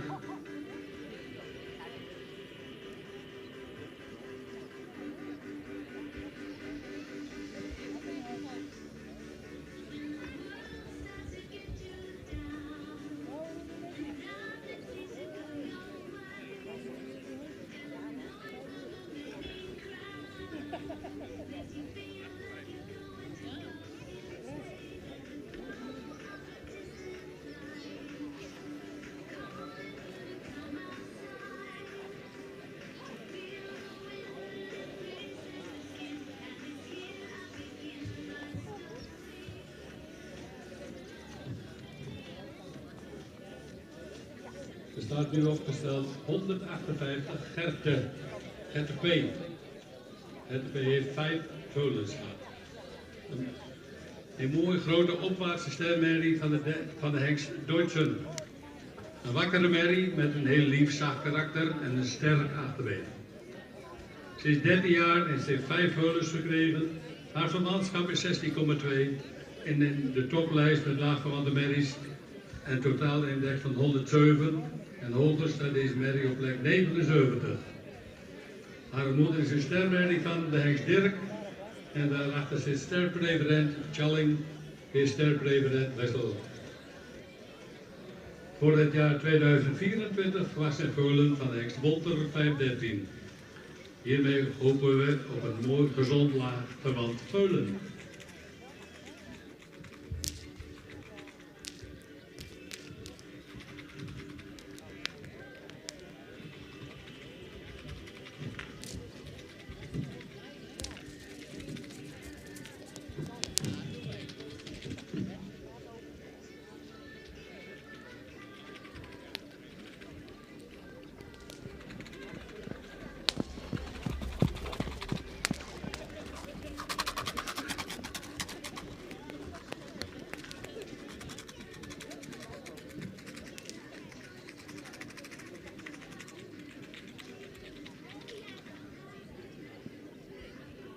Dankjewel.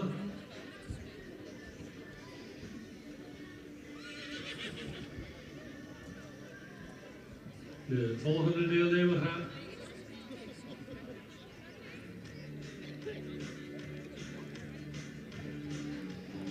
En zoals u ziet zal deze onder het zadel gepresenteerd worden.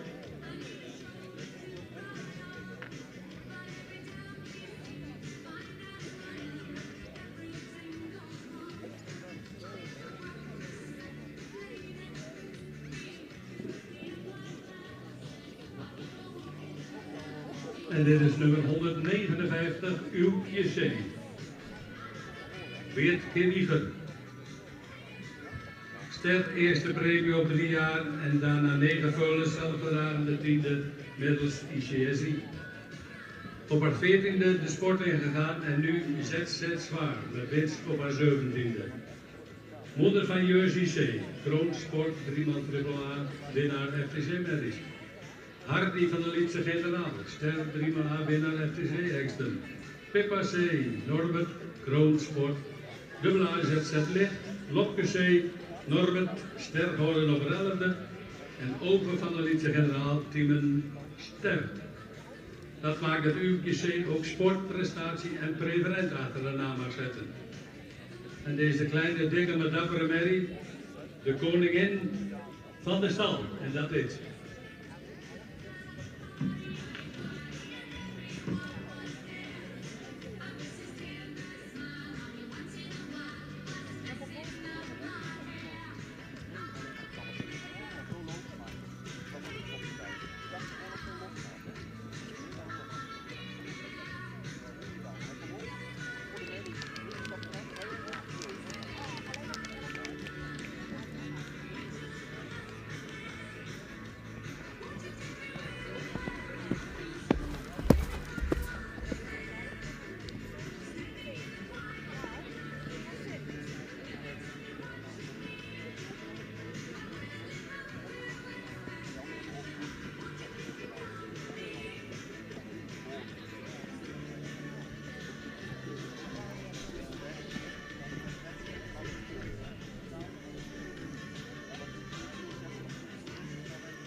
Ja, en u ziet de meiden laat zich nog heel super bewerken.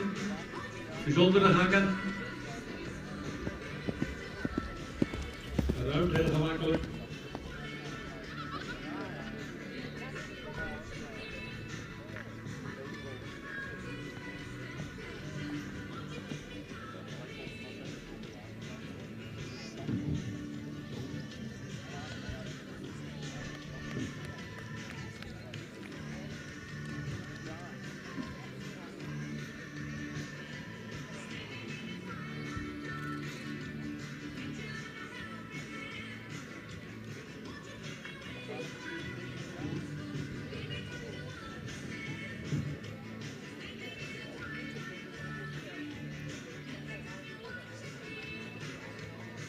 Ja, en ik denk dat dit best een applaus waard is, dames en heren. En Mary die zich zo leuk laat bewerken. Hartelijk dank voor de presentatie.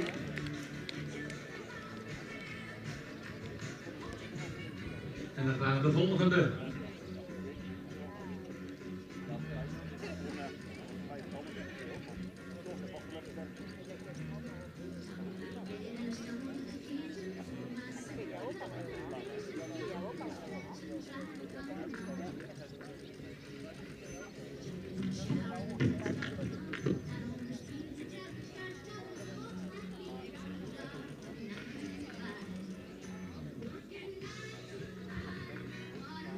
En er staat nu opgesteld nummer 164, Matje van der Veenbos.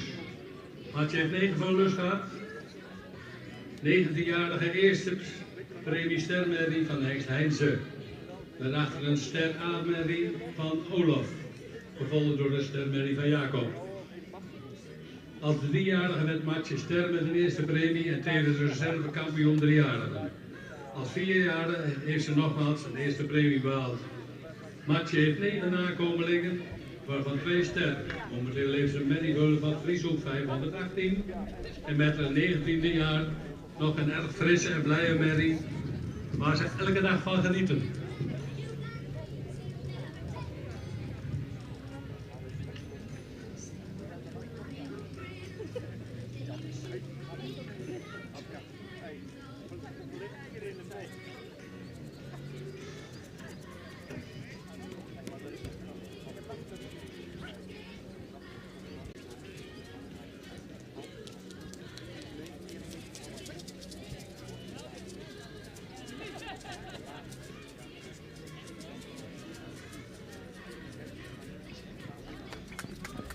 Je ziet Matje is nog een zeer ruim bewegende merrie. Goed zweefmoment.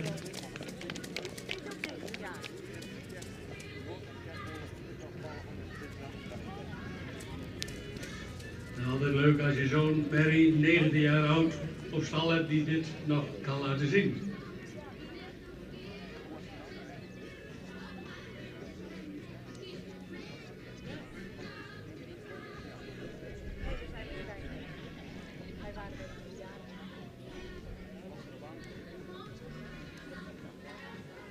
Ja, dan komt de volgende nou weer binnen.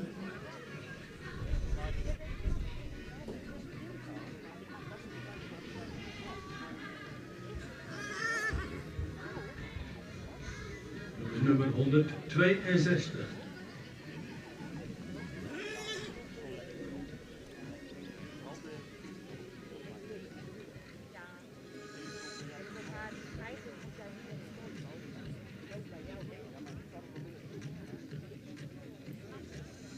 Nummer 162 is Senna. Senna is geboren 21 april 2005.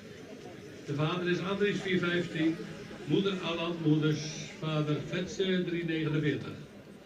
Senna heeft 12 nakomelingen gekregen, waaronder 1 kroonmerrie, Rosa van der Hartsen. Rosa is de moeder van de pas goedgekeurde heks Kees 531. Wat Senna dan natuurlijk de grootmoeder maakt van deze prachtige Kees.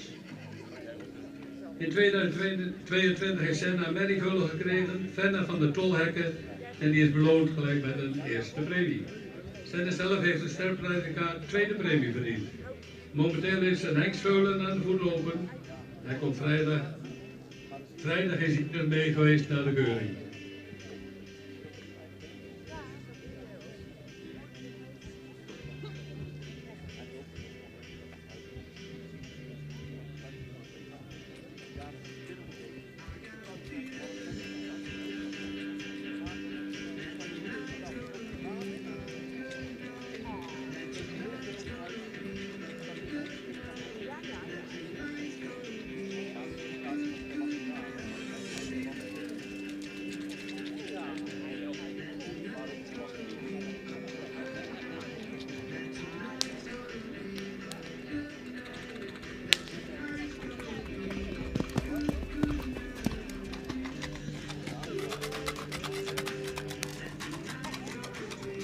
Ja, geef ze een applaus mee. 18 jaar en nog zo bewegen. Zo willen we graag zien dat merries even waren. En bij deze lukt dat ook.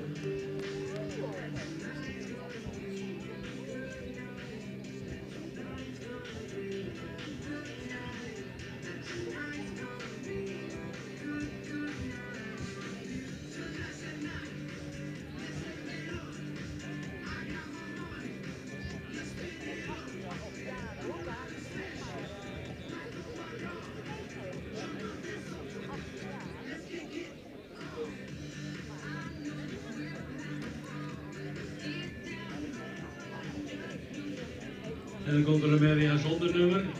Toevallig weet ik wel dat het Reza S is. Dat heb ik bewijs laten maken.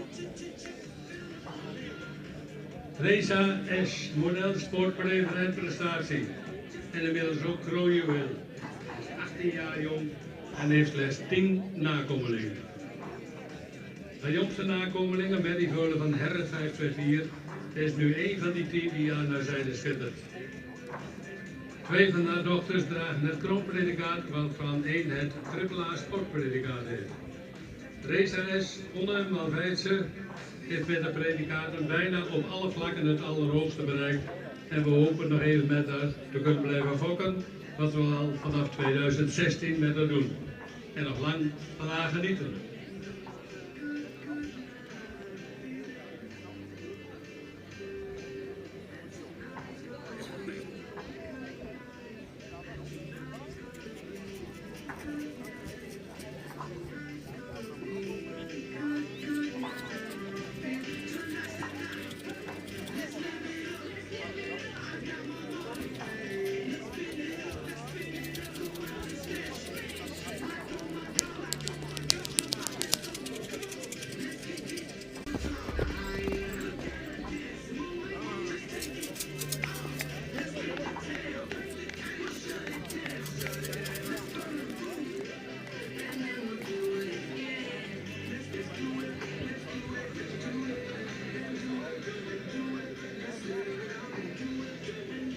Dankjewel.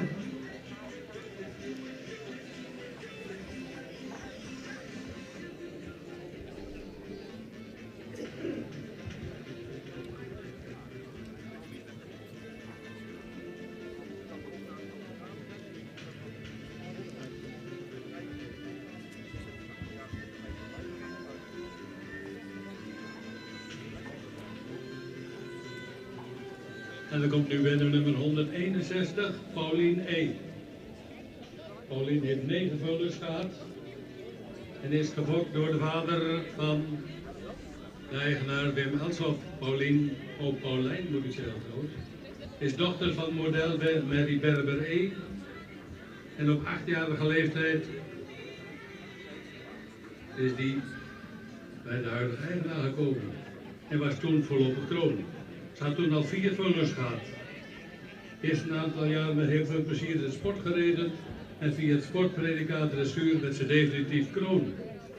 Haar plezierig en werkwillige karakter is heel typerend voor haar en ook voor haar nakomeling.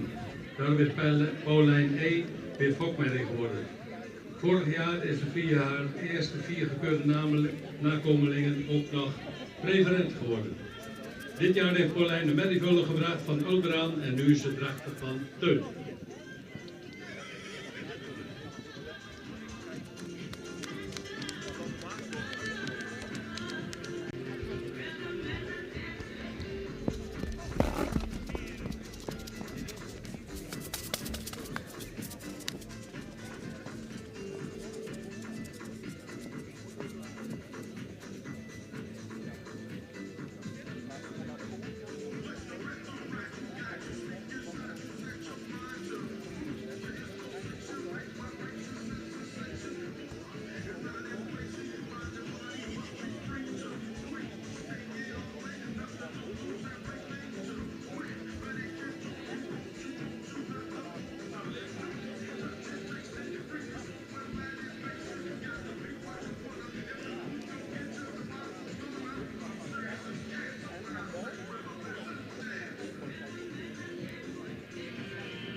En dan komt nu binnen nummer 160. Tjitske van de Egbedienhoven. Tjitske is ster sport dubbel A. En dan 3 keer verder. Heeft 11 veulens gehad. Geboren in 2006, dus 17 jaar oud. Met 17,74 heeft ze een laag verwantschap. Tjitske komt uit Merriestam 128, is in eigendom van Suzanne Wind. Haar moeder is Iskal Wonder Eting. Verder Keveitse. Het allereerste Friese paard dat uit embryo-transplantatie geboren is. En 14 veulens op de wereld zet. Tjitske was haar 4e. Tjitske is het toonbeeld van vruchtbaarheid. Ze heeft inmiddels 11 veulens op de wereld gezet. Haar eerste geborene is Orne van de Egbedienhoven. Was het? Timon 456. 2 van de nakomelingen zijn er onbekeurig geweest, beide behaalden een ster. De tweede is Louis van Egbedienhoven ster en hij schopt het tot de tweede bezetting. Haar derde nakomeling die naar de keuring gaat is vandaag hier in Bal, Olivia van de Net Egbedienhoven. Als zij ook een ster haalt, en dat is helaas op dit moment niet, dan is Tjitske nog 1 ster verwijderd van het preferentschap.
Nu een hele mooie presentatie van Tjitske.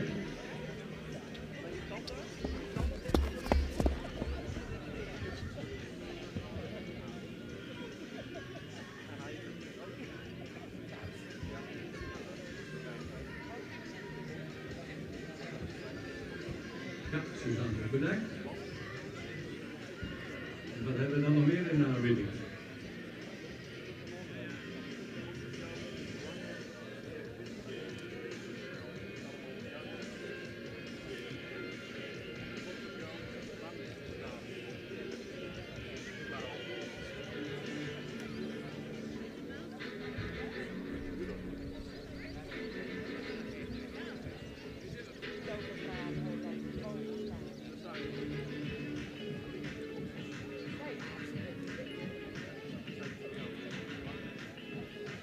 En er wordt nu gepresenteerd onder het zadel nummer 155, Siebrecht van der Kooi.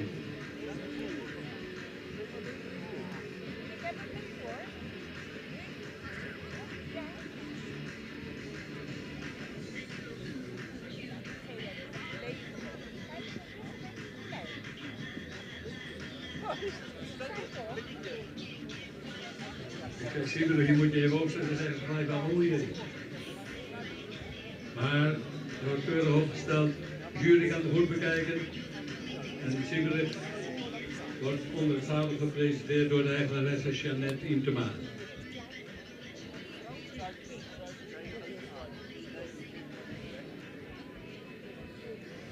En Jeannette heeft al een hele lange historie met deze merrie. Siebrecht kreeg in totaal 6 veulens en behaalde zo op de keuringen net de derde premie. Helaas net na zijn ster. Dat zal de jury wat fout gezien hebben. Maar aan het touwtje lopen, dat is niks voor deze merrie. Onder het zadel laat ze veel meer zien wat ze kan. En dat gaat Jeannette ons ook even demonstreren.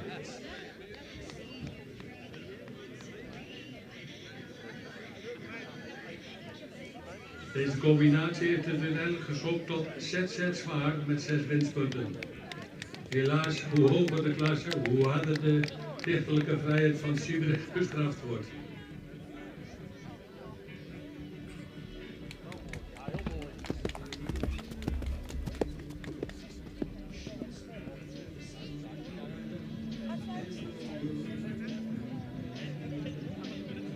Als u deze merrie bekijkt, ziet u hoe soepel deze afloopt, 26 jaar oud.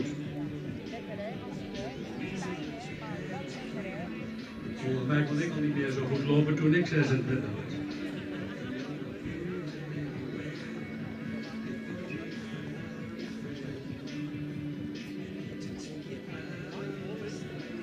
Deze combinatie was derde in de klasse 6 sets zwaar op de KFP sportcompetitie van Indoor 2016-2017.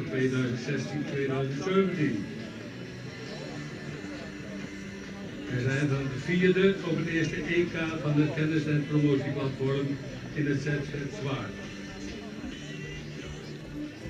En dat was in het jaar dat Siebrecht haar 20ste verjaardag vierde.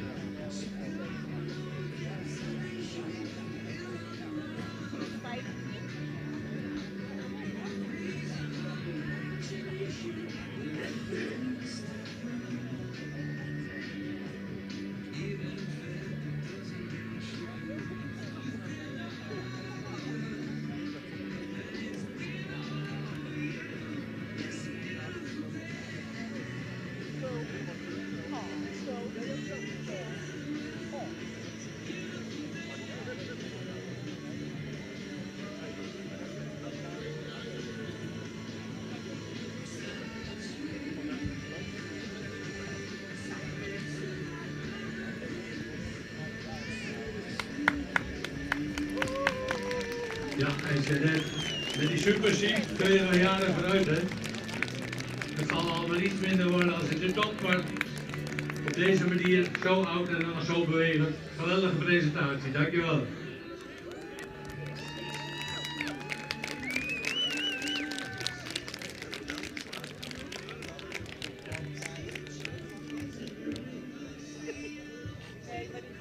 En dan willen we graag alle combinaties weer terug in de ring op catalogusvolgorde.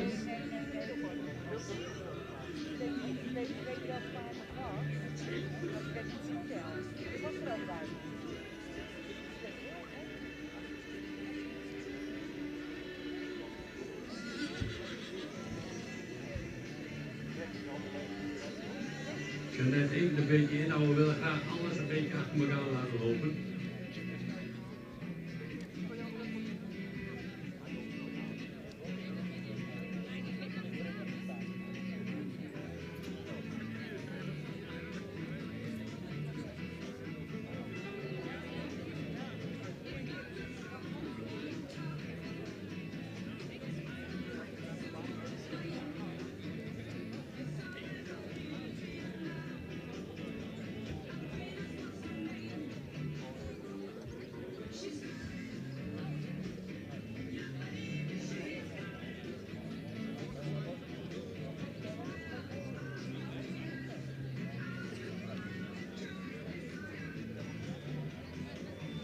Ja, en dan is straks aan de jury de taak om er in eerste instantie 4 over te houden. Ja, ik zou niet weten hoe je dit moet kiezen.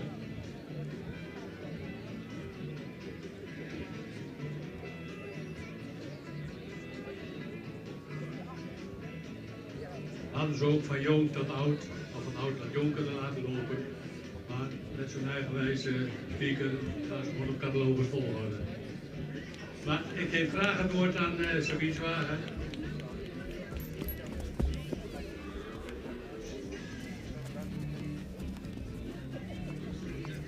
Ja, dan moest ik de 4 overhouden. Nou, dat ga ik niet doen hoor. Ja, ik weet niet wat u ervan vond, maar ik vond het echt een unieke rubriek en we hebben ervan genoten. Het is ontzettend mooi om te zien, ook die merries, fokmerries met een grote staat van dienst, paarden die nog in de sport lopen, om die hier allemaal bij elkaar te zien. Dus allereerst een groot dank aan iedereen die de merrie hiervoor beschikbaar heeft gesteld. En natuurlijk de fokvereniging die deze rubriek bedacht heeft.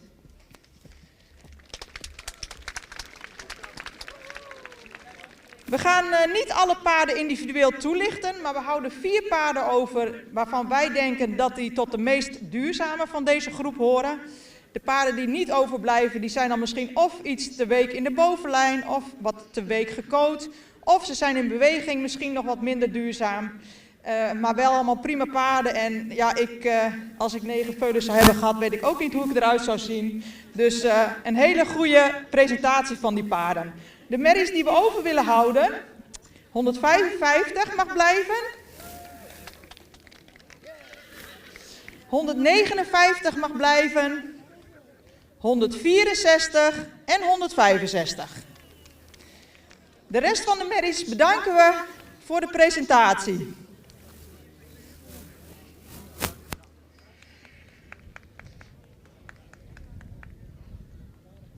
Dus 155, 159, 164 en 165.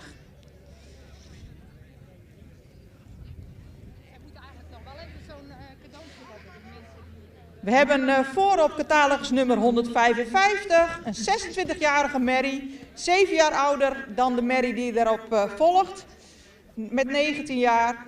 Een merrie die goed staat, die in bouwduurzaamheid toont en ja, als wij op 26-jarige leeftijd zo'n merrie, ik heb de merrie ook gezien toen die jonger was, het is een grote kunst van Jeannette, hoe ze deze merrie heeft opgeleid, hoe ze die merrie in de bespiering heeft gekregen en hoe deze merrie tot op hoge leeftijd op het hoogste niveau van de sport acteert.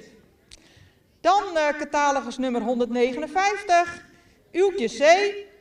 Dat is ook een merrie die nog heel goed bewerkbaar is, hebben we gezien, en nog jeugd uitstraalt. Merrie die ook vele veulens op de wereld heeft gezet. Catalogus nummer 164, Matsie van het Beenbos, die viel ons nog op met een uitstekende draf. En tot slot, catalogus nummer 165 is een merrie die heel veel duurzaamheid in bouw laat zien. Eigenlijk is die bouw, nou ja, nog van een 3-jarige. Een hele goede bovenlijn, goede kruisligging en ook een merrie die nog heel goed stapt. Nou, uit deze 4 moeten we de meest duurzame merrie kiezen. En we hebben unaniem gekozen voor de meest duurzame merrie hier op de Fokdag in Boil voor 155. Siebrug van der Kooi, merrie die tot op hoge leeftijd nog haar mannetje staat. Dus misschien geen ster geworden, Jeannette, maar ze is nu wel de meest duurzame merrie. Gefeliciteerd. En ook voor de anderen een eervolle vermelding.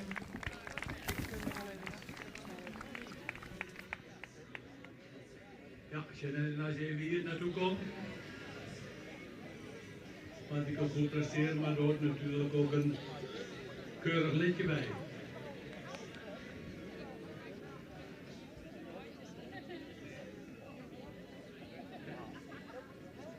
Hebben we toch nog een keer oranje sessie net. Nou, en ik denk dat ze dat met glans verdiend hebben.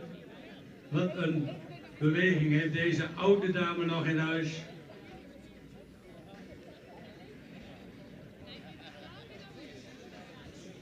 Ja, en dan zie je het meest duurzame merrie 2023. Het Friese paard Bol, we gaan hoofdstukken.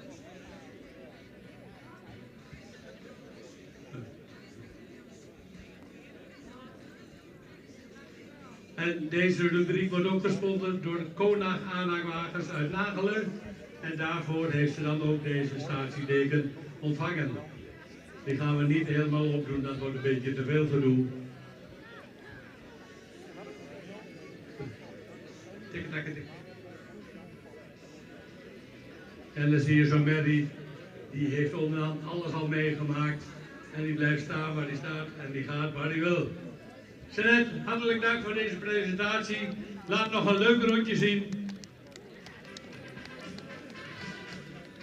Ja, je zult die bloemen maar in je oor hebben, dat wordt hem niet.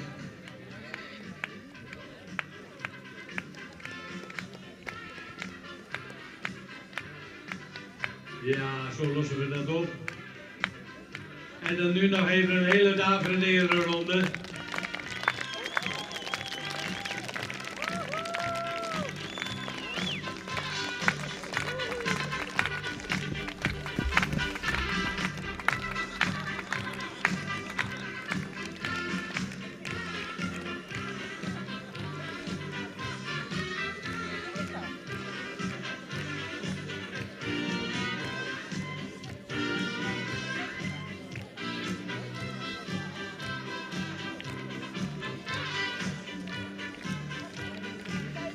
Klinkt ook nog zo gemakkelijk aan en geloof.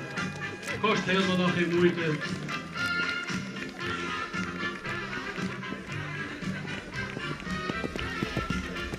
vind het heel leuk om te zien. Dank voor deze presentatie en veel succes nog met deze rally.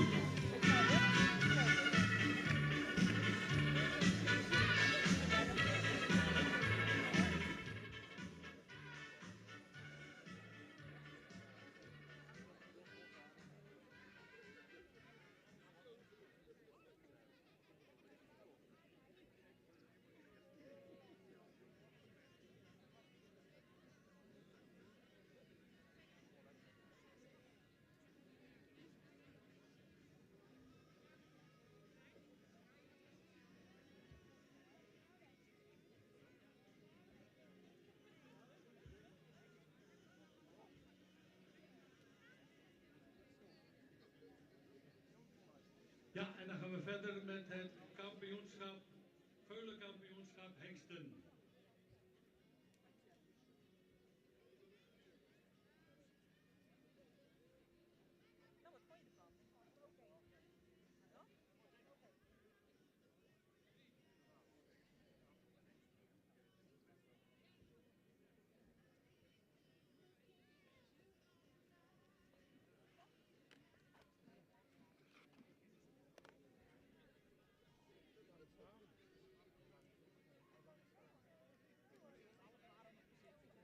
En voor het kampioenschap Hengst-Veulen verwachten wij de nummer 4, 15, 79, 84, 87 en 89. De bedoeling is dat we als hele groep eerst naar binnen komen. Gaan we een rondje stappen. Daarna verlaten we allemaal de baan en dan gaan we één voor één ons even opstellen hiervoor met de jury. Waarna we weer een rondje gaan draven. Dus graag alle Hengst-Veulens nu de baan in. Nog catalogus volgorde.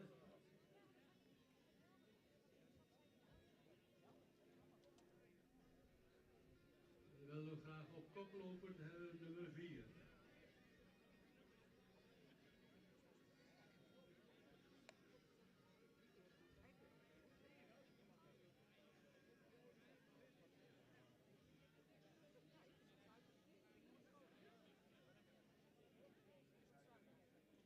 En dan mag nummer 15 daar aansluiten.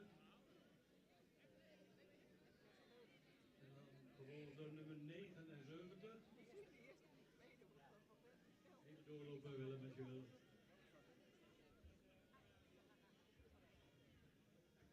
Tegen 84. Dan 87. Even inhouden daarvoor graag.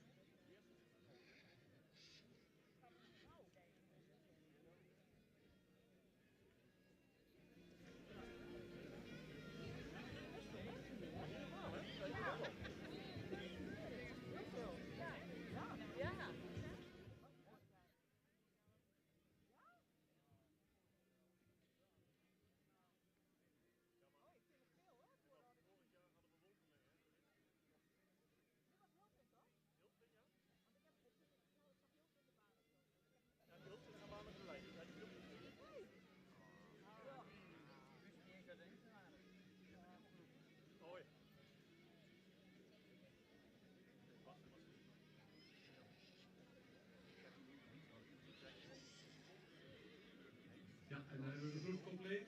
Zet ze maar in beweging, Willem. Flauw, hè?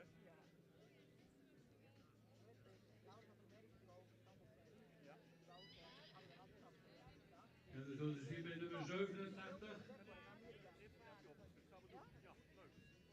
Dat is Xavi van Drieveulen. Dat is het Veulen is het fokproduct uit de loterij van vorig jaar. En dan loop je hier rond met de eerste premie, altijd leuk. Maar de merrie, die had ook mee kunnen doen aan de voorgaande rubriek. Ja, je moet ergens voor kiezen en dus hebben we hier maar voor gekozen. Xavi van Drieveulen, een heel mooi Jurveulen. Gewonnen met de loterij van vorig jaar.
Individueel zich laten presenteren.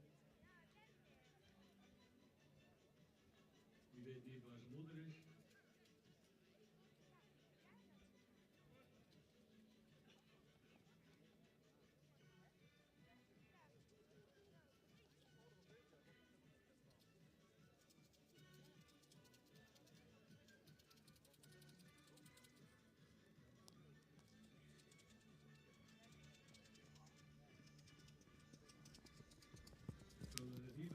Geboren op 13 maart 2023. De vader is Teun, moeders vader Andries. Eigenaar SJA Spa Mark Nessen.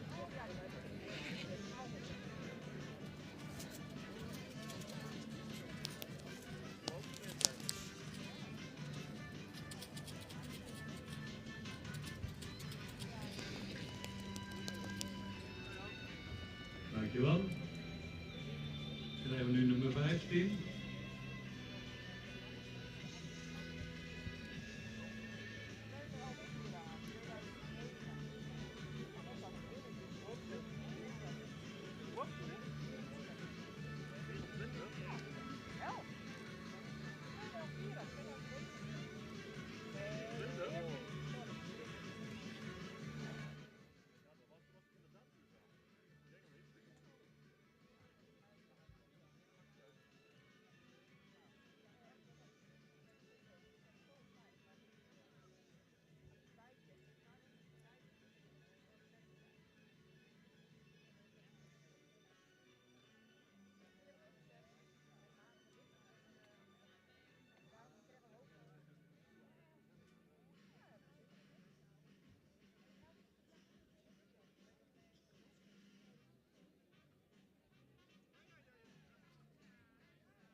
10, Willem van der Tolhekke, geboren 24 juni 2023. De vader is Johannes 484, moedersvader Andries 415. Eigenaar Astrid de Bos uit Nijersleek.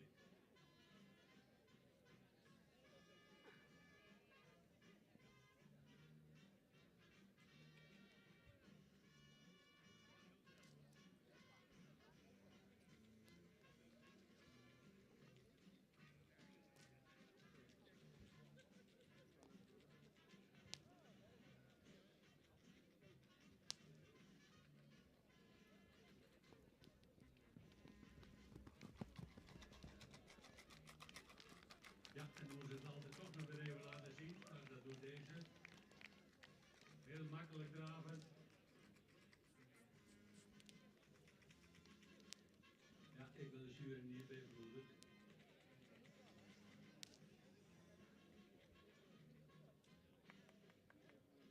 Dankjewel. En dan krijgen we nummer 79.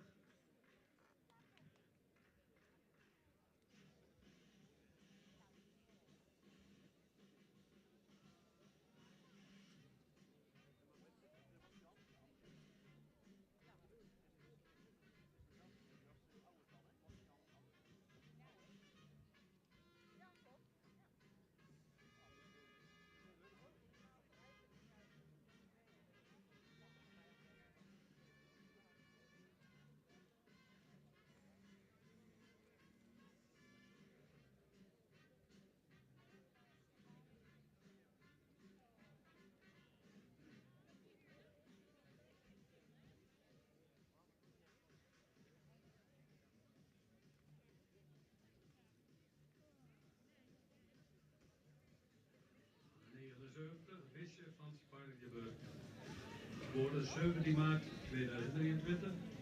De vader is Wander 512, die hier vanmiddag nog hebben zien draven. En moedersvader Elias 494. Eigenaar Marit de Vries uit Hebrik.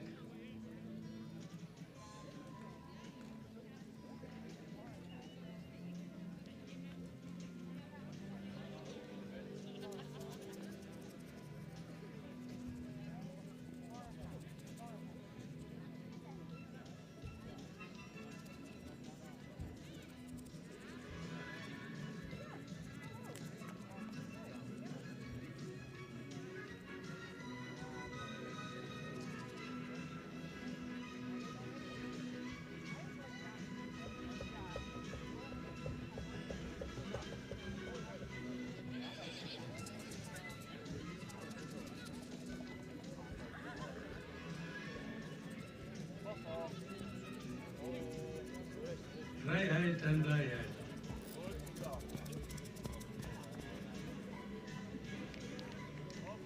En ik kan nog goed draven ook.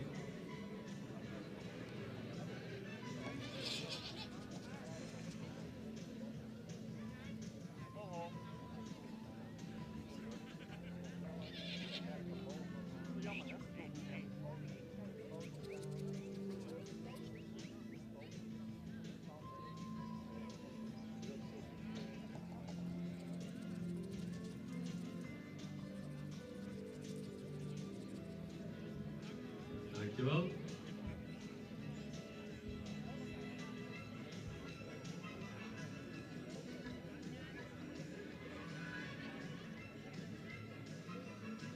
En de volgende die weer mag komen is nummer 84.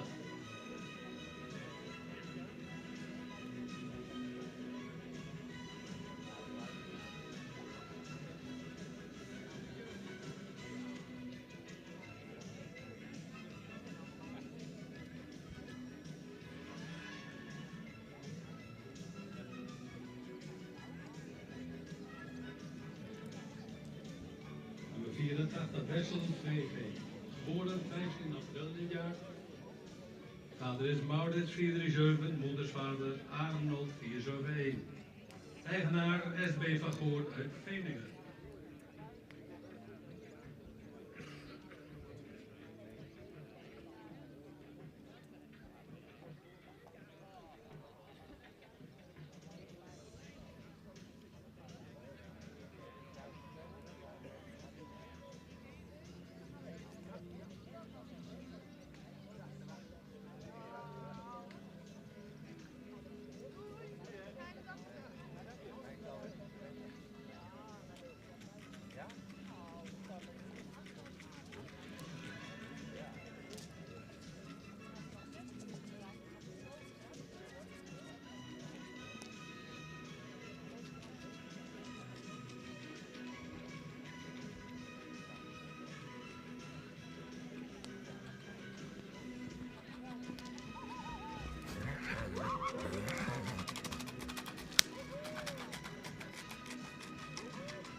87, Xavi van Friesburg, geboren op 5 mei 2023.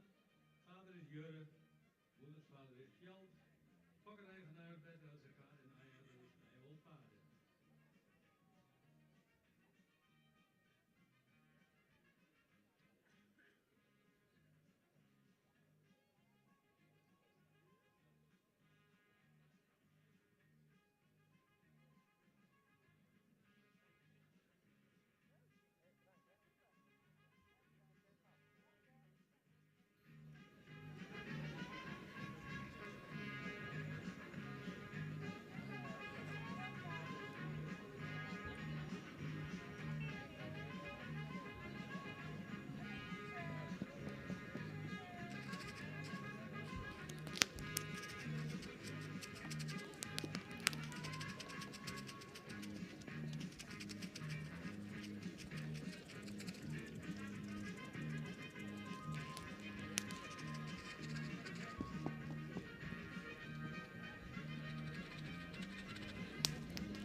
Dankjewel, dan krijgen we nu nog nummer 89.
is Yvonne B. van Jonkersland, geboren 10 mei. Vader is Herre 524, moedersvader Hette 481. En de eigenaren zijn de familie Hannegraaf uit Jonkersland.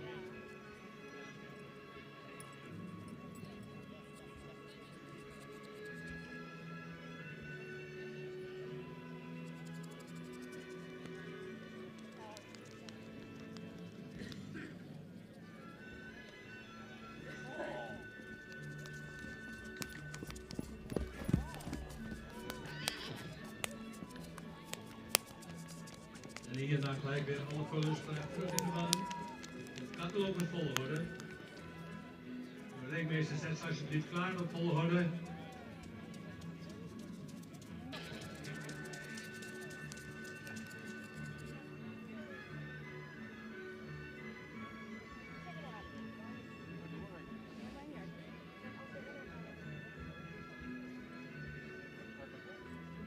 Er wordt lastig maar weer binnenkomen.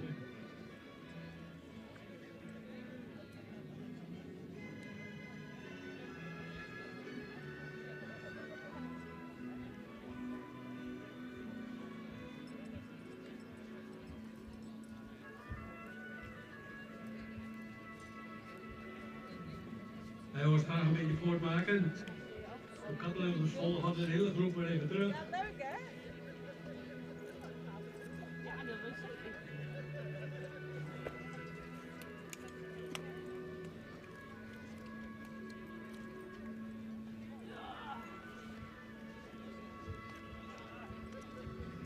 Oh, heb je wat jullie straks bekendmaken welke veulen binnen mag blijven en zal worden gehuldigd als kampioensveulen van deze fokdag.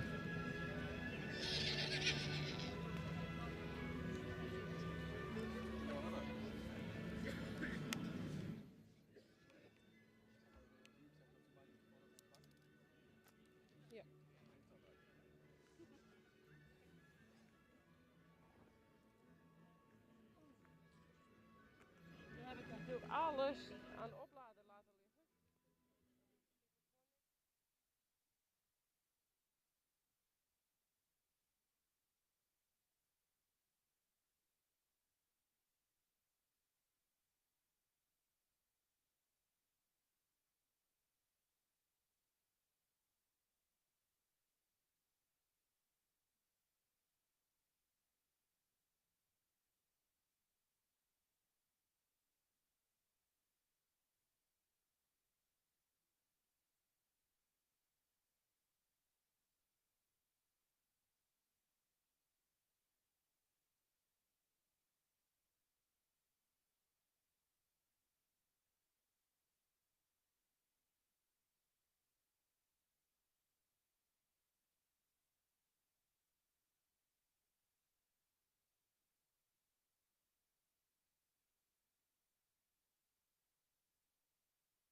liggen. Hengstveulens vanmorgen en gisteren allemaal geprimeerd met een eerste premie. U hebt de kwaliteit kunnen zien.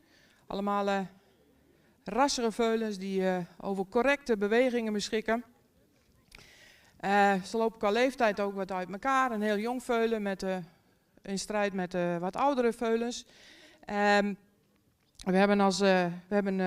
Moeten uit deze groep 1 kampioen kiezen.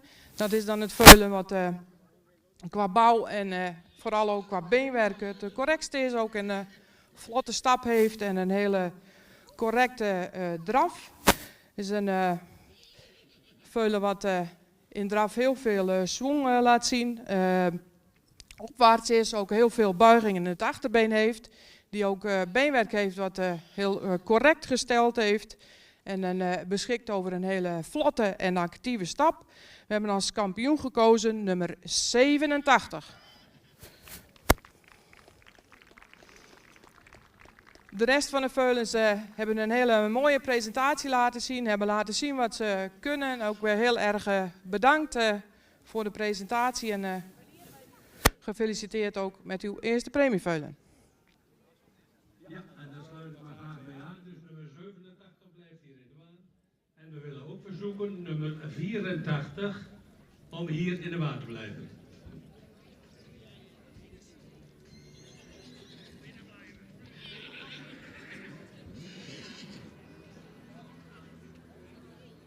Nee, we houden alleen nog maar de kampioen nu even in de baan. Ik maak er een puinhoop van, zeggen ze hier. Nou, dat zal wel. Maar 84 riep het niet zomaar op, die moet wel beschikbaar blijven. Want we hebben hier na het kampioenschap af Merriveulens en daarna willen we nummer 84 graag weer in de baan.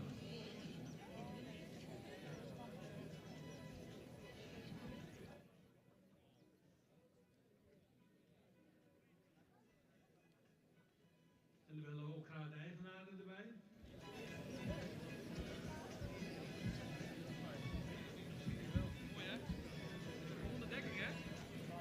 Geen onbekende bij ons in de kampioensring van de veulens. Bert en Aya hebben hier al menig kampioensveulen afgeleverd. En ook dit jaar flikken ze het weer.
cadeaus uitgereikt, foto's zijn gemaakt. En we willen er graag toch nog één keer van genieten. Ze zeggen, Jelmer, laat me los. En dan nog een daverende ronde.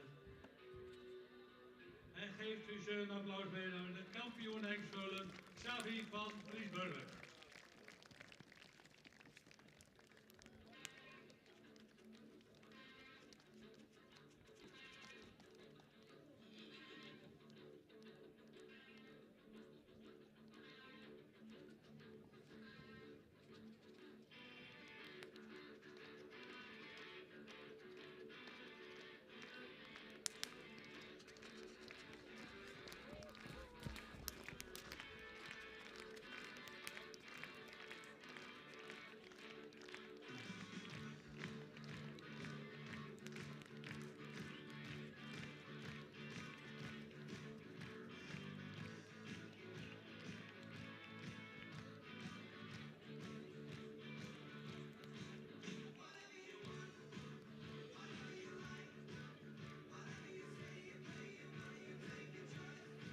Dankjewel, Xavi van Vriesburg.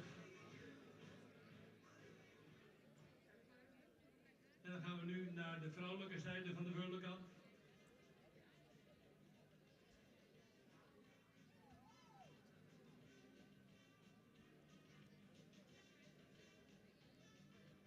En daarvoor krijgen we winnaar nummer 29, 32, 36 en 107.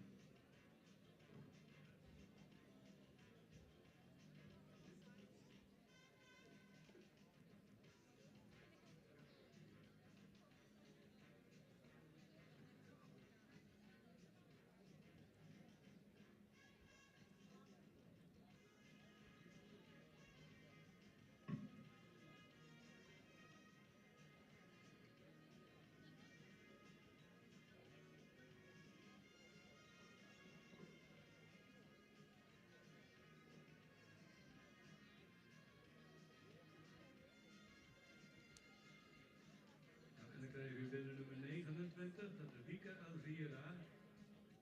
Die is geboren op 2 mei 2023. De vader is Herre en moeder is vader Alwin 469. Eigenaar Haagsma Uitmarknessen. 32, Wimke van Attersweg, 11 mei geboren. Dat is net.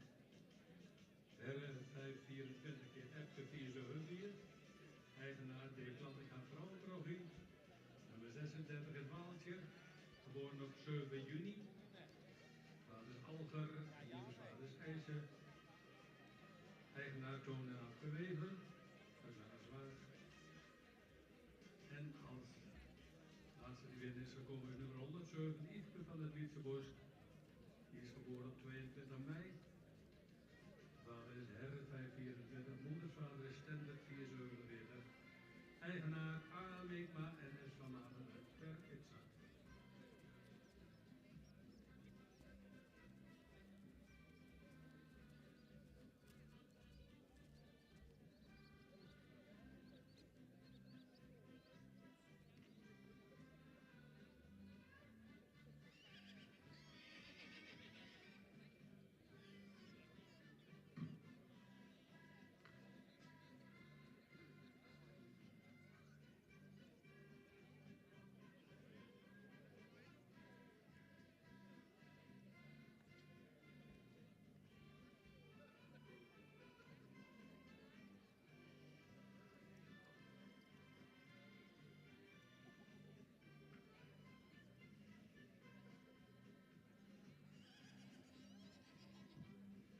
Rijn. Dat ben ik. Die andere microfoon staat aan.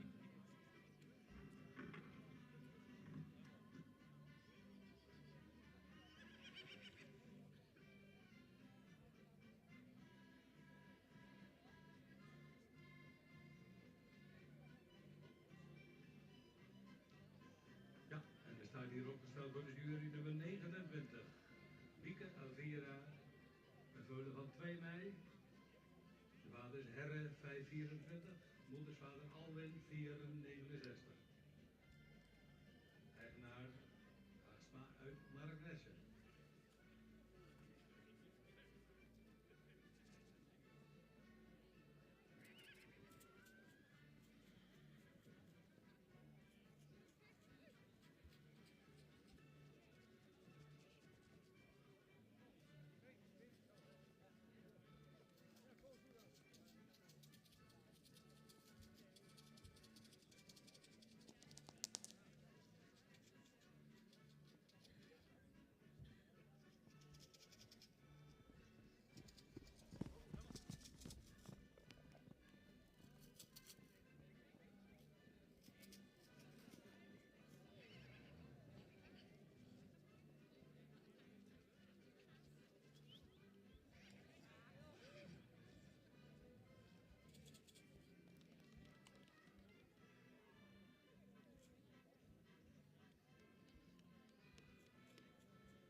heb u.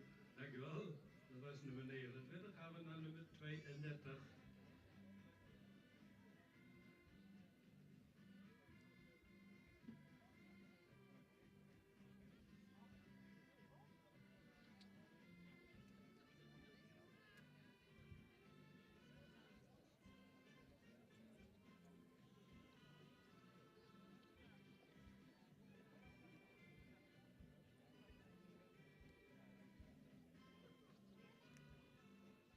Ja, en nummer 32 stelt zich op voor de jury. Wimke van Attersweg, geboren 11 mei. Vader is Herre. En moeders vader is Epke 474. Ja, en Herre heel goed vertegenwoordigd in dit kampioenschap. Maar liefst 3 herrenveulens. En 1 man Algen.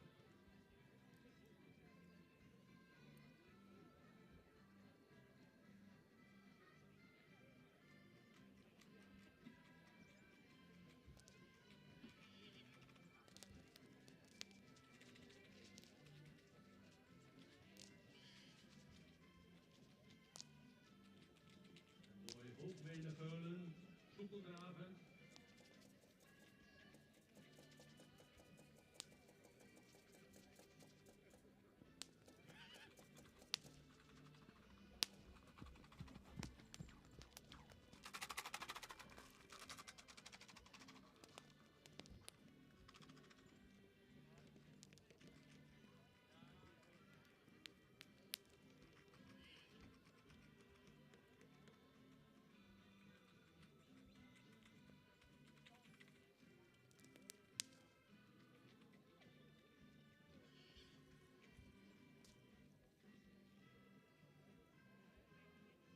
Dankjewel.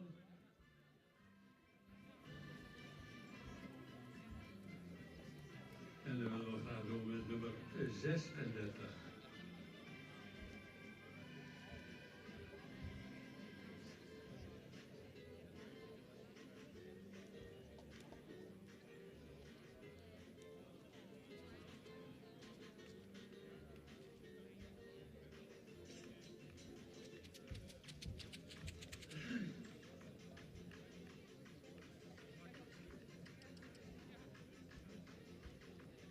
Ja, 36 staat opgesteld door de jury, dat is Waaltje. Waaltje is de jongste deelnemster in deze rubriek, 7 juni geboren. De vader is Alger, de moeders vader is IJzer. Eigenaar Toon en Afgeweven uit Langerswaag.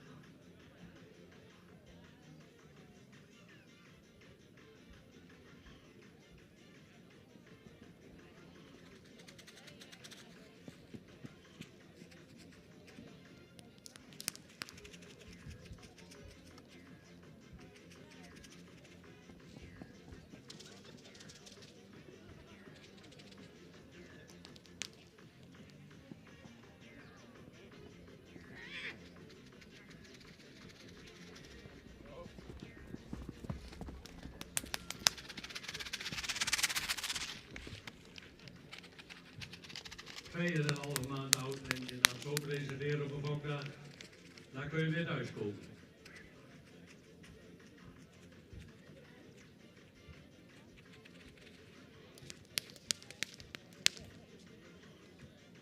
Ja, dankjewel.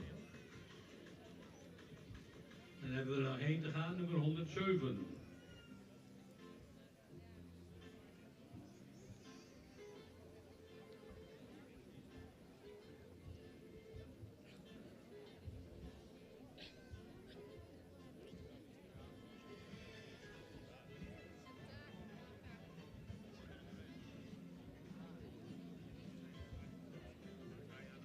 Nummer 107 is Yveske van het Lietse Bosch. Geboren 22 mei. De vader is Herret 524, moedersvader Stender 447.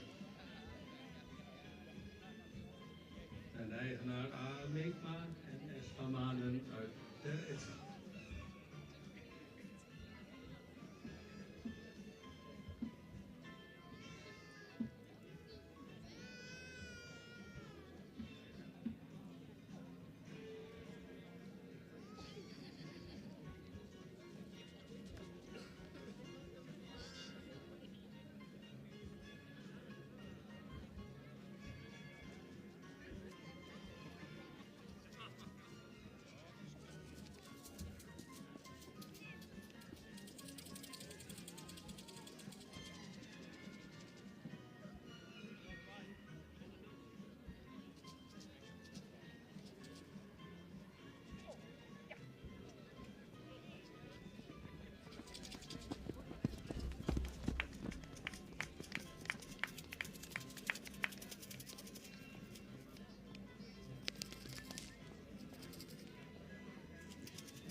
Dankjewel.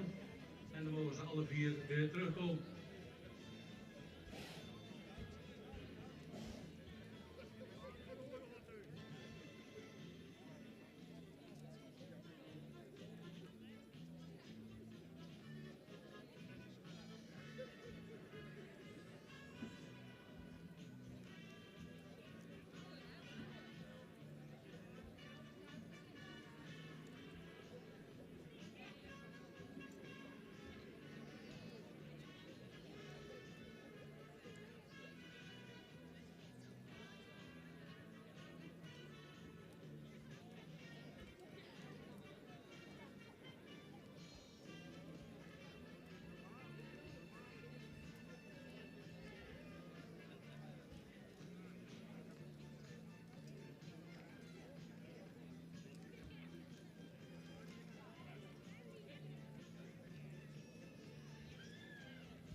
Ja, en dan stappen ze nog een keer rond.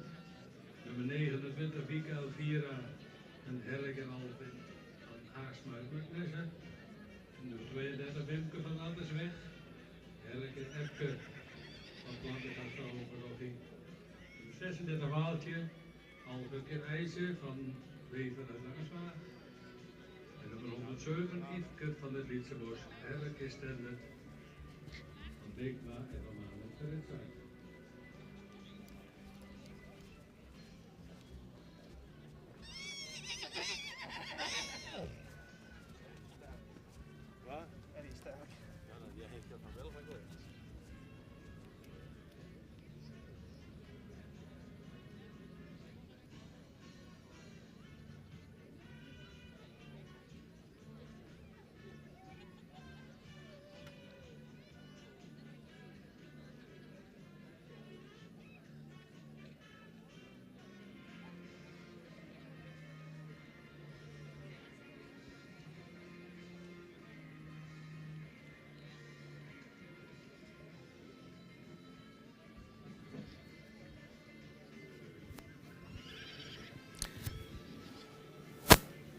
Ja, de spannende strijd tussen de 4 merrieveulens, allemaal eerste premies.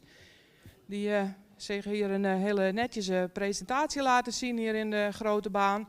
De een die stapt iets vlotter dan de andere en de ander die laat in draf toch weer iets meer buiging in het achterbeen zien. We hebben als kampioensveulen gekozen een heel compleet veulen, een hoogbenig veulen wat een goede bouw heeft, die misschien iets lichter in de hoofd-halsaansluiting kan. Veulen met een hele ruime en actieve stap. En een hele functionele draf met een goed achterbeengebruik. De kampioen is geworden nummer 32. De rest van de eigenaren bedankt voor de presentatie. Ja, nummer 32 de kampioen. En dan wil ook veulen nummer 36 vragen zich gereed te houden. Die mag straks de baan binnenkomen. Dus nummer 36 ook gereed houden. En dan hebben we als kampioen nummer 32 Wimke van Attersweg. En Herk en Epke van Plantinga uit Vrouwenparochie. En die willen ook graag hier bij de veulen hebben.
kleine veulen staat op de foto met de eigenaar. Gefeliciteerd. Heel mooi veulen. En we willen ze graag nog een keer laten draven in de ereronde. Ik zou zeggen, haal het eraf en laat zien wat dit prachtige veulen nog in huis heeft.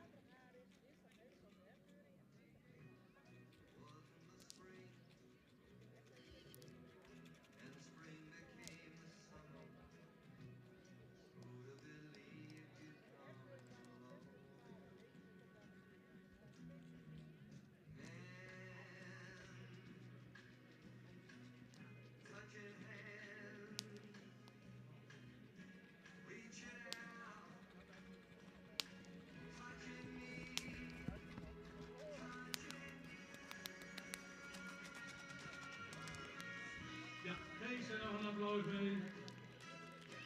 Een heel bijzonder veulen.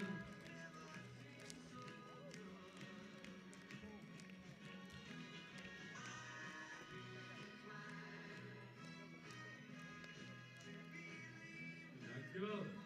En dan willen we nu graag de nummer 36 en 84 hier in de ring. Dus nummer 36 en nummer 84. Komt u alsjeblieft deze kant op.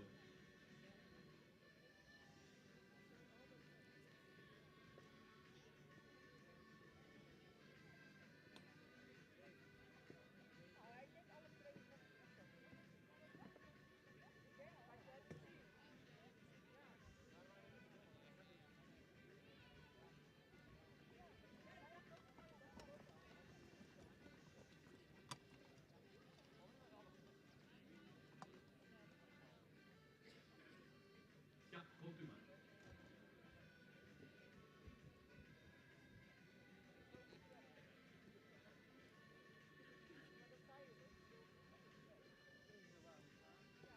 En dan mag je zich gelijk hier opstellen bij de jury.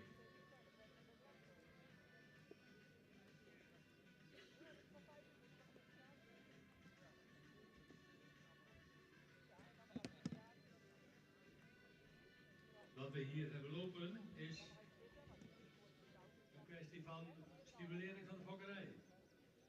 Nummer 36, Waaltje, vader Alger en moeder vader IJzer, van Tonen de Wever, is een superveulen uit een veulenboekmerrie. Nummer 84,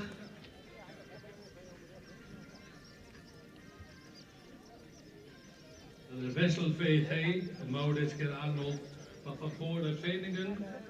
En dat is een veulen uit een stamboekmerrie.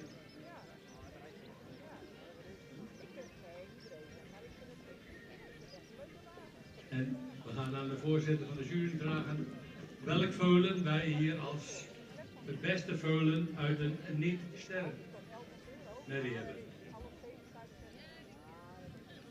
Ja, dan de uitslag van de stimuleringsprijzen voor de fokkerij van de stamboekmerries en veulenboekmerries. We hebben een heel aantal veulens gezien uit de stamboekmerries hier vandaag en gisteren. Ook met over het algemeen een goede kwaliteit. We hebben deze twee kunnen primeren met een eerste premie. Een jong merrieveulen wat heel lichtvoetig loopt. En een iets oudere hengstveulen wat heel sterk qua bouw is. Ook een goede stap heeft en ook heel sterk in zijn beweging en in draf is. We hebben gemeend dat het beste veulen uit een veulenboek of stamboekmerrie het hengstveulen nummer 84 is. Veulen met een hele sterke bouw en een hele sterke beweging. Gefeliciteerd.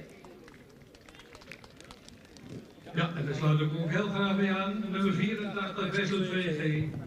Maurits uit de Arnold. Fokkereigenaar van Goor uit Veningen. En die wil ook graag even bij het veulen hebben. Ja, en ja, er kan er ook maar één de beste zijn. Nummer 36 bedankt. Ook een heel mooi veulen. Uit de veulenboekmerrie.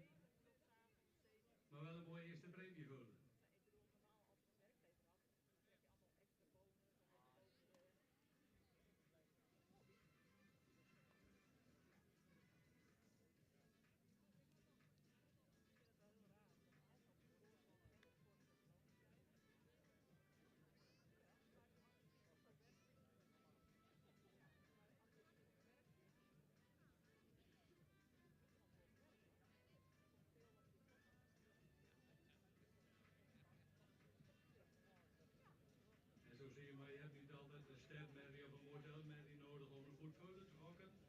Een heel mooie eerste premie veulen, nummer 84.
Nou, we nemen het beste veulen uit een stamboekmerrie.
Ja, gaan we over tot het volgende vaste onderdeel van onze volkdag. En dat is de verloting. U hebt vandaag allemaal loten kunnen kopen. Hebt u het niet gedaan, dan zult u er spijt van krijgen. Want we hebben hele leuke prijzen.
En dan gaan we het volgende nummer, dat is prijs nummer 7, dus we gaan naar nummer 811. Of is het 118? Nee, 811.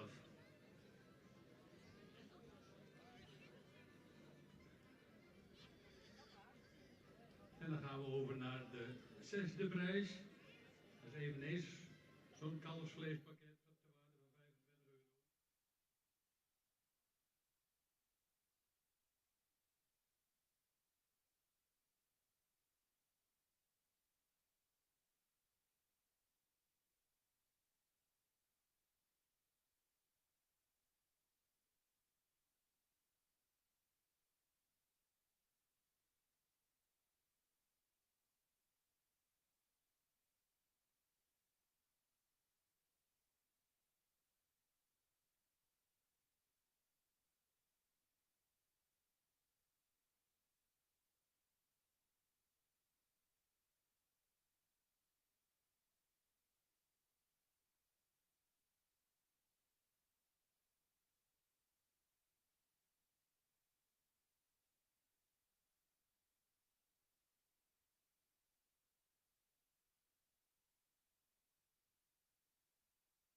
14 maart 2020. De vader is Johannes. De moedersvader is Norbert, eigenaar JHA Bak Hardenberg. Nummer 126 Opal Jede, geboren 25 april 2020. De vader is Mees 497, moedersvader Alwin 469, eigenaar Stal Jede Vledder VOF Vledder. Nummer 131 Meisje van Dulven, geboren 2 mei 2020. De vader is Julius 486, moedersvader Gjalt 426. Eigenaar DPH van Tilburg, Wijk en Aalburg. En als laatste 135, Nienke van de Hulsthof, geboren 9 mei 2020. De vader is Menne 496, moedersvader Tjalle 454. En de eigenaar is Jan van Weperen uit Oosterwolde.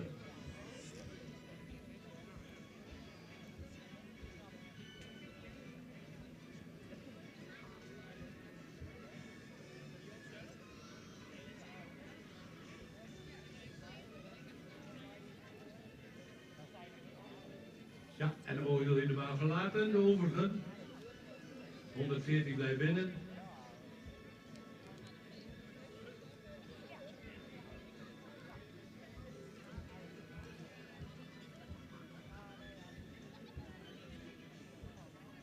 Ja, en ik zeg het. Ga maar in eraf. 1 rondje.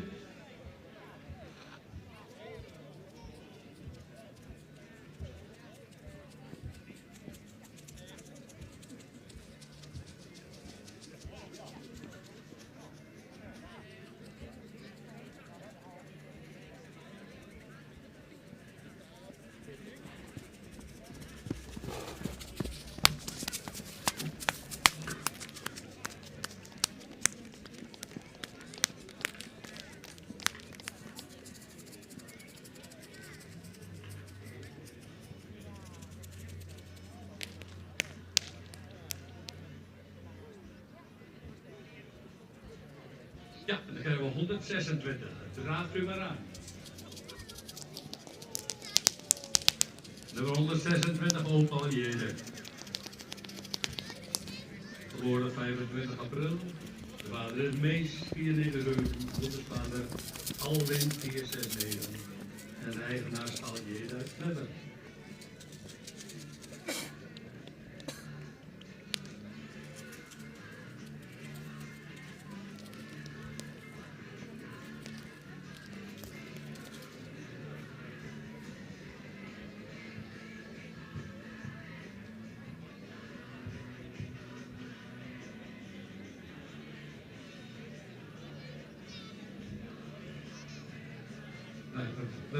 Nummer 131, Meisje van Dulven, geboren 2 mei 2020, vader Julius 486, moedersvader Gjalt 426.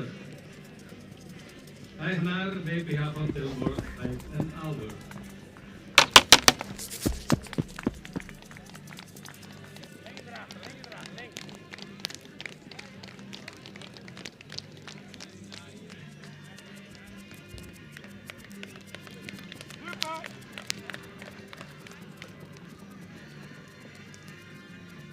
Dankjewel. En dan draagt u al aan nummer 135, Nienke van der Hulsthof. Geboren op 9 mei 2020. De vader is Menne 496. Moedersvader Tjalle 454. Eigenaar Jan van Weperen, Oosterwolde.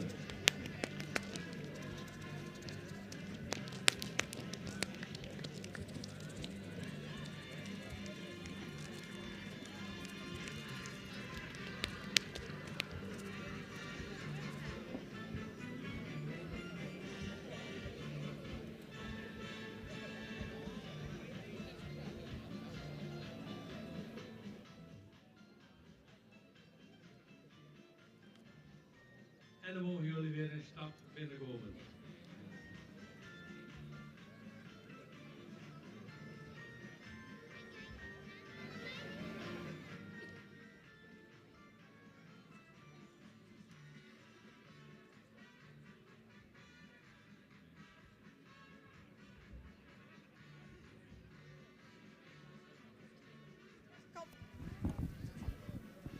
Ja. Waarom doet dat ding het niet? Hij staat aan. Hallo. Accu leeg. Hallo, hallo.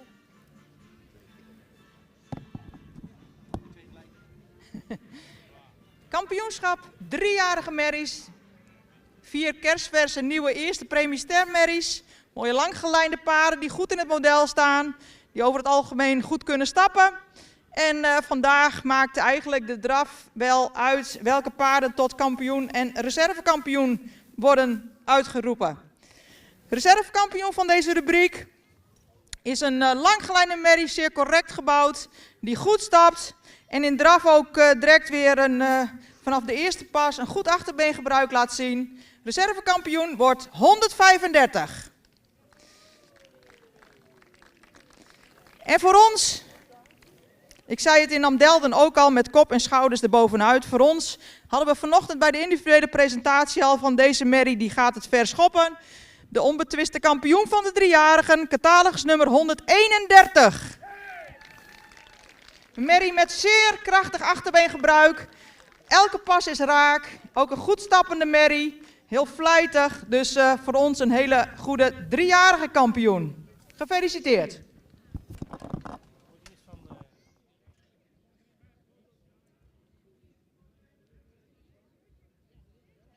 En de kampioen is 131 meisje van Dulven. Julius Kegjold. Fokkereigenaar WPH van Tilburg uit Wijk en Aalburg. Ik wil u verzoeken, eigenaar komt u bij de merrie.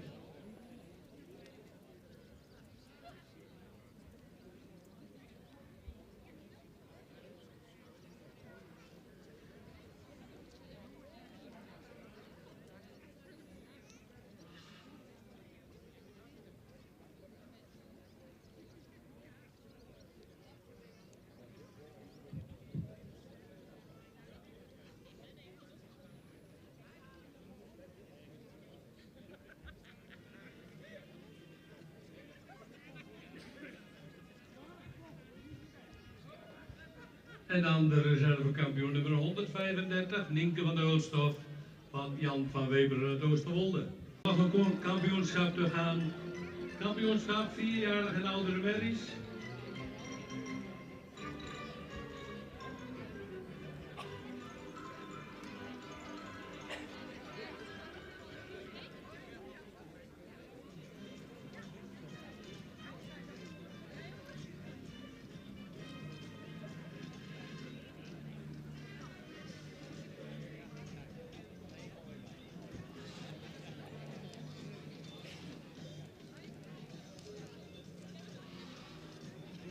En voor dit kampioenschap verwachten wij de nummers 45, 47, 65, 68, 71, 73.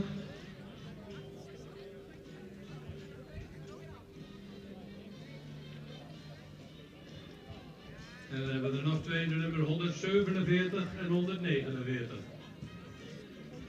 Komt u binnen.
En dan weer lopen nummer 45, Jannica Frida Z. Voor 12 mei 2019, een Ulbrand Kermaaien. Eigenaar TEE van de Zee Sint-Jacobi Parochie. Nummer 47, Jeske T. van de Bobbelanen, geboren 5 juni 2019. Omer keer Faber van Tjeertsma Drooghaan. En dan hebben we 65, Loesje van de Kadijk.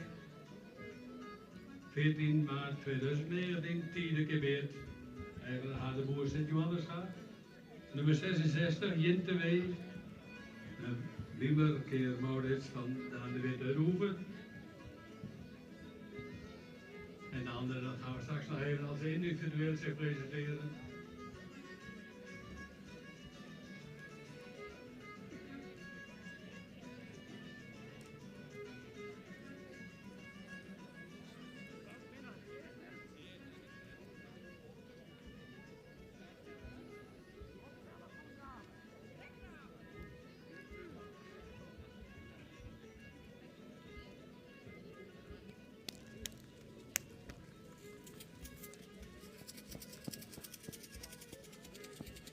En dan is de eerste die zich individueel presenteert. Nummer 45, Jannica Frida Z. Geboren 12 mei 2019. Een Ulbrand Kermaaien. Eigenaar TNJ van de Zee Sint-Jacobi Parochie.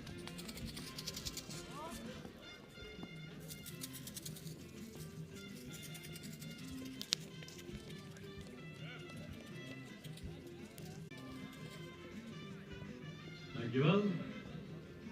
Willen we nu gaan binnen zien nummer 47.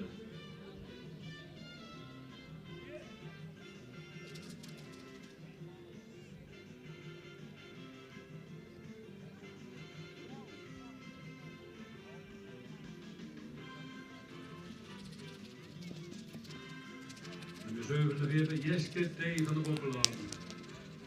Geboren 5 juni 2019. De vader is Omer 493. Moedersvader Faber 348. Eigenaar R.I.J. Tjeertsma Drooghaan.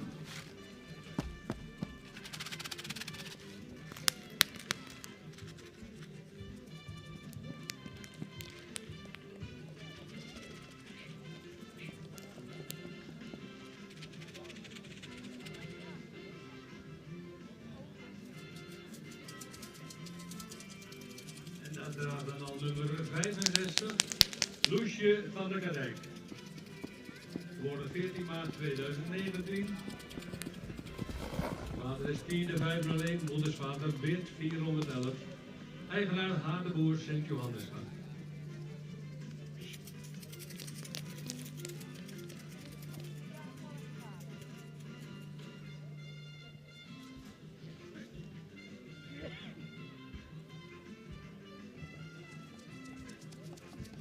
En dan verschijnt daar nummer 66, Jinte W. Een Wiemer keer Maurits, fokkereigenaar Daan de Witte.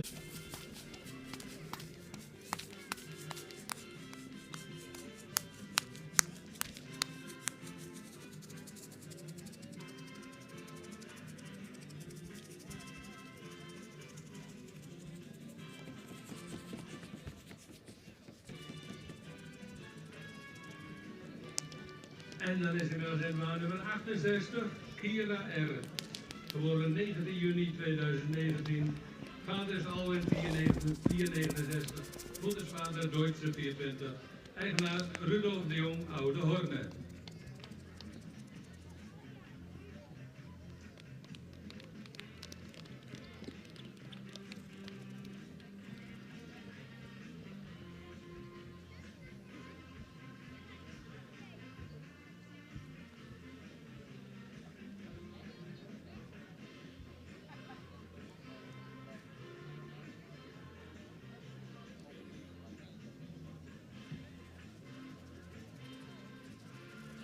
En dan hebben we hier nummer 71, Xandra van Markzaten, geboren 7 april 2015.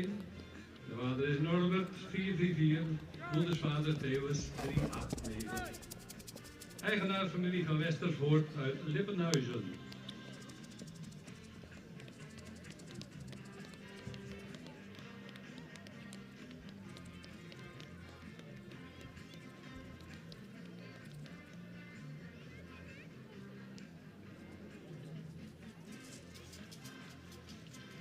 Dan hebben we nu nummer 73. Bernau van de Herdershoeve, geboren 18 april 2016. De vader is Johannes 484, moederschap Stender 447, eigenaar FNJ Herder Wijnjewoude.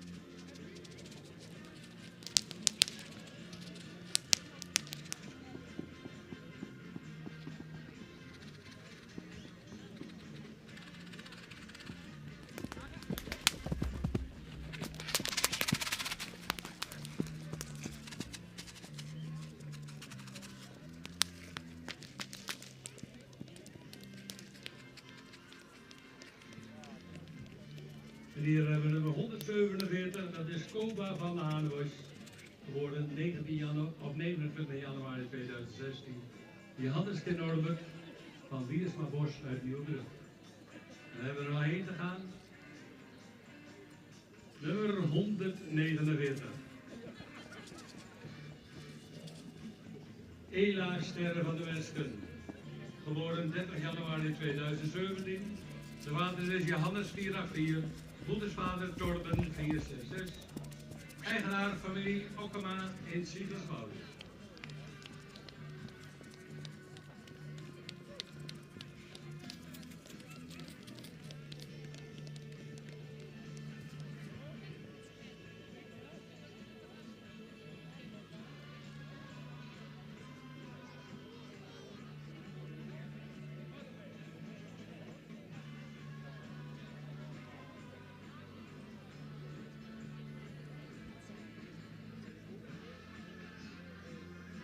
Ja, en dan komen ze allemaal weer op catalogusvolgorde binnen.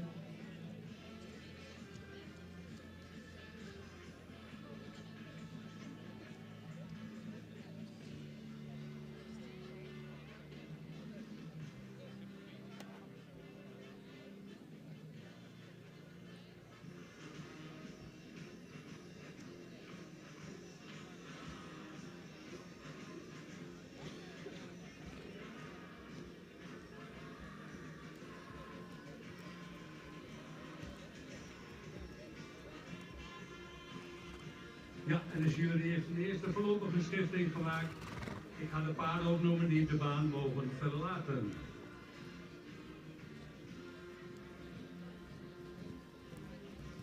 En dat is nummer 47.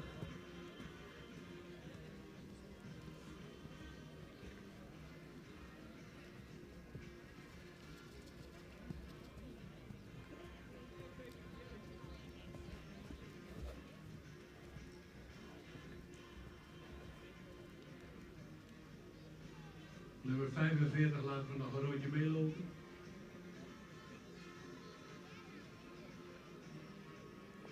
Mag nummer 47 de baan verlaten. Nummer 65 mag ook de baan verlaten. Net als nummer 66. En dan mag binnen blijven nummer 68. En nummer 71 mag de baan verlaten. Nummer 73 gaat nog een rondje mee.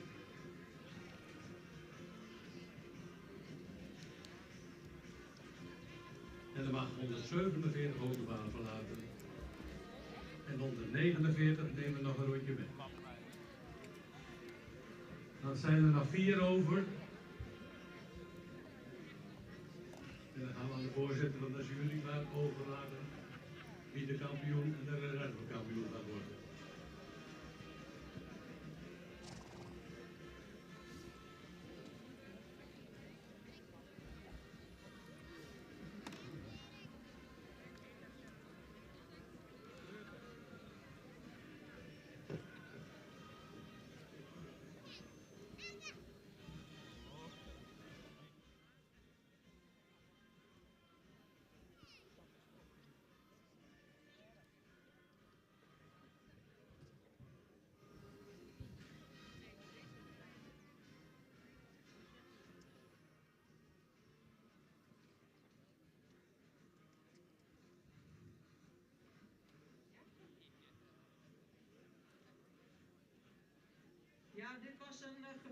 rubriek met eerste premiemerries 4 jaar en ouder. Er zijn 4 overgebleven, maar eigenlijk in het algemeen langgelijnde paarden die een extra achterbeengebruik hebben. Paarden die ook goed stappen. We hebben er 4 overgehouden om nog even een blik te werpen over deze 4 paarden. Omdat het vrij lastig is om hier een kampioen en reservekampioen aan te wijzen. We hebben 1 merrie die... ik begin met de reservekampioen. Dat is een merrie die jeugdig is, die goed kan stappen en die extra kan draven, heel lichtvoetig met een heel sterk achterbeen. En in de grote baan komt ze nog meer tot haar recht. Reservekampioen, 4 jaar en ouder, wordt catalogusnummer 149. En dan als kampioen hebben we gekozen een hele rastypische merrie die goed stapt en extra draaft. Een hele complete merrie, een hele complete kampioen van 4 jaar en ouder in catalogusnummer 45. Gefeliciteerd.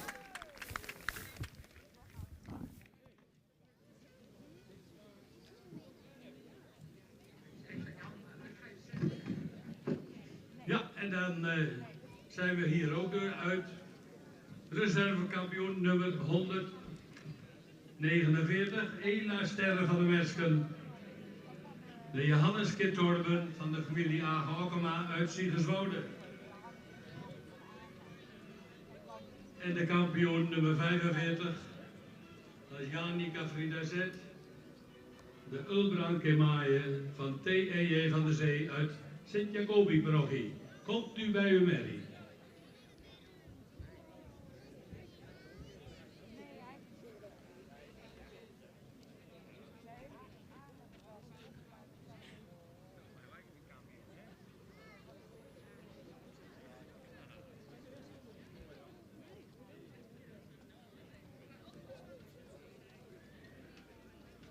Ja, en hij was ooit van de zee uit Sint-Jacobi-parochie.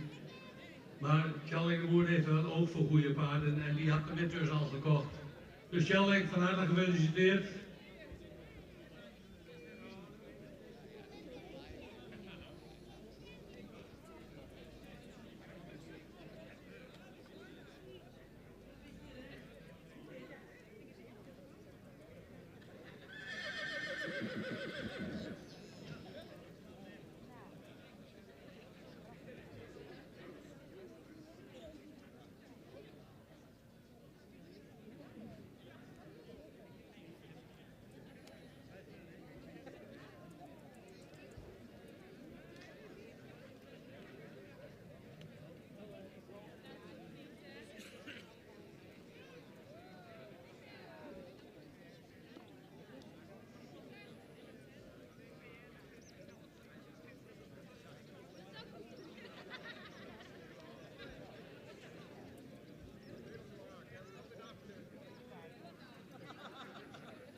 Ja, en Johan heeft de foto's gemaakt. Vragen we de eigenaar een stapje terug te doen. En Hagen, zo heb je de reservekampioen en de kampioen komen jou wel weer aan.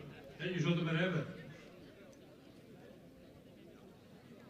Heel blij mee. Wij ook heel blij mee met deze merries. Ik zou zeggen, Tjalling, zet hem in beweging. Maak er een daverende herenronde van. En het publiek geeft er een applaus mee. 2 schitterende merries, Janica Frida en Ela van der Westen.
en dan gaan we 4 merries terugkrijgen voor het algemeen kampioenschap.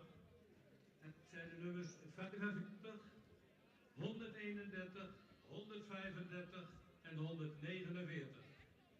We willen jullie graag in catalogusvolgorde in de baan hebben. Dus 45, 149, 131 en 135.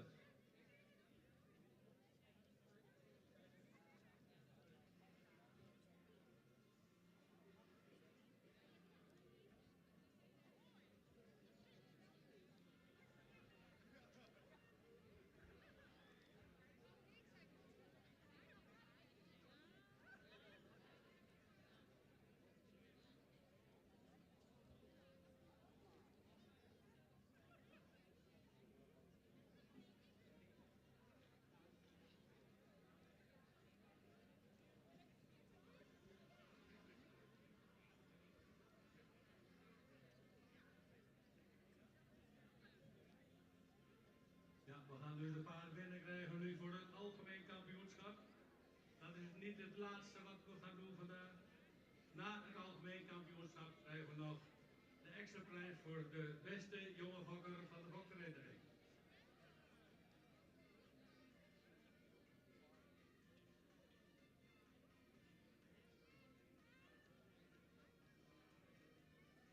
Ja, we gaan 1 rondje stappen. En daarna gaan we weer individueel gelijk vanuit de hoek aandraven.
Dan gaan we aandraven vanuit de hoek. Een complete ronde. Ja, geef maar gas.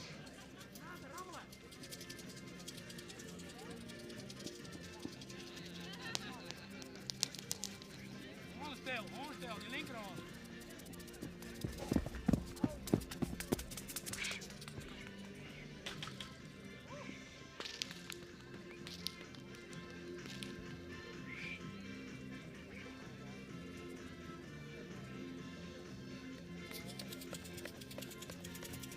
Ja, dat was 131, meisje van Dulven. De Julius Kechjald van WPA van Tilburg uit Wijk en Aalburg. En dan hebben we nu nummer 135. Lienke van de Hulstok. De Menneke Charlotte van Jan van Weveren uit Oosterwolde.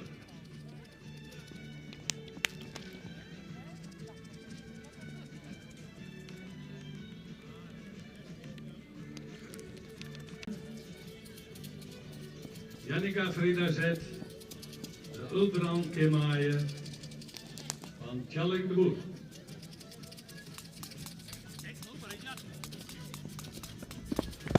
Goed dan.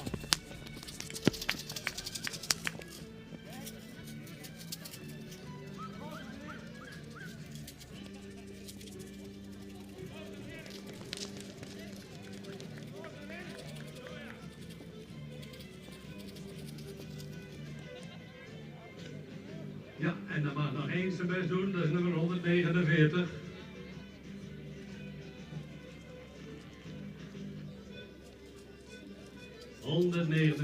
Ela Sterre van de Wesken. De Johannes Kittorven van de familie Haag-Hokkema uit Sieterswoude.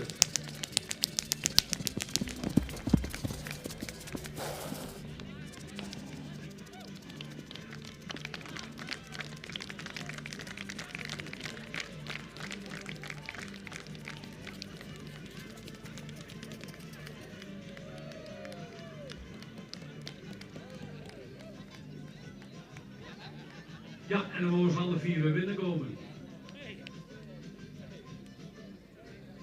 En dan gaat het toch weer spannend worden. Hagen weet het al, heeft de kampioen op stal.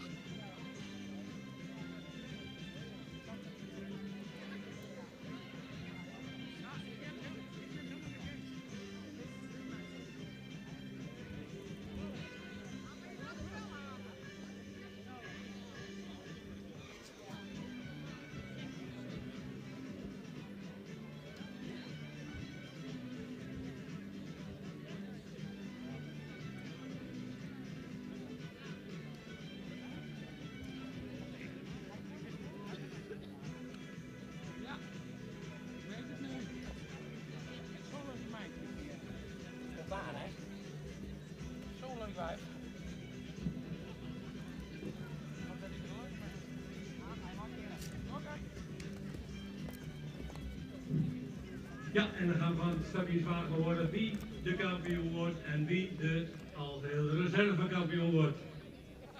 Ja, we zijn aan het einde gekomen van een prachtige fokdag met veel kwaliteit in de breedte. Ook een perfect georganiseerde fokdag. En leuk dat er veel publiek is en was. Gelukkig goede weersomstandigheden gehad. De regen is uitgebleven. En we sluiten deze mooie fokdag met 4 toppaarden hier in de kampioenskeuring. Kampioen en reservekampioen 3-jarigen en kampioen en reservekampioen 4 jaar en ouder. En de paarden die weten zich keer op keer weer goed te presenteren. We kiezen voor de paarden als kampioen en reservekampioen die goed in het rastype staan, die lang gelijnd zijn, die goed stappen en die ook een krachtig achterbeengebruik hebben. En voor het kampioen en de reservekampioen maakt dat achterbeengebruik het verschil. Reservekampioen van de Fokdag 2023 hier in Boyle wordt catalogusnummer 45. En een hele mooie kampioen vandaag met een heel sterk achterbeengebruik, 131. En we willen even een eervolle vermelding voor catalogusnummer 149. Dat is een merrie die elke ronde beter gaat draven, heel sterk achterbeengebruik. Maar ja, buiten de draf hebben we nog andere ontegenwoordigers van onze fokkerij. Gefeliciteerd. Is het ook zo? Ja, daar staan ze opgesteld. 2 geweldige merries, de kampioen en de reservekampioen. Maar we hebben nog iets, dat moeten we ook even aandacht geven. En ik wil graag Marit de Vries vragen om ook hier in de ring te verschijnen. Van elk jaar hebben we ook een prijs voor de beste jonge fokker. En dat is dit jaar geworden Marit de Vries. Die had het heksveulen nummer 79 met een eerste premie.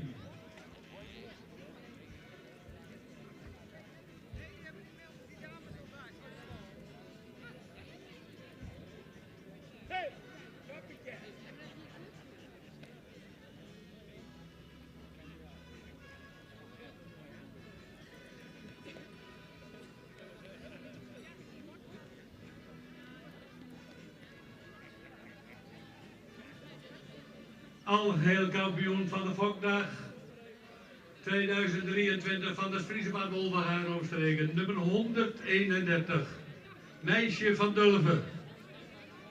Meisje van Dulven, geboren op 2 mei 2020, een Julius Kirchjald. Eigenaar WPH van Tilburg uit Wijk en Aalburg. En de reservekampioen nummer 135. De reservekampioen, of de algehele kampioen is nummer 45.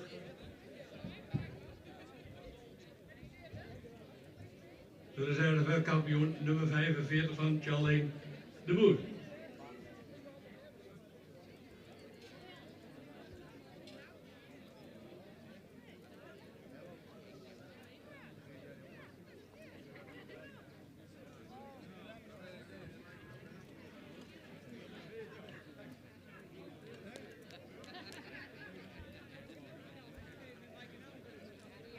Ja, en dat is altijd een verrassing. Wie wordt de jonge fokker?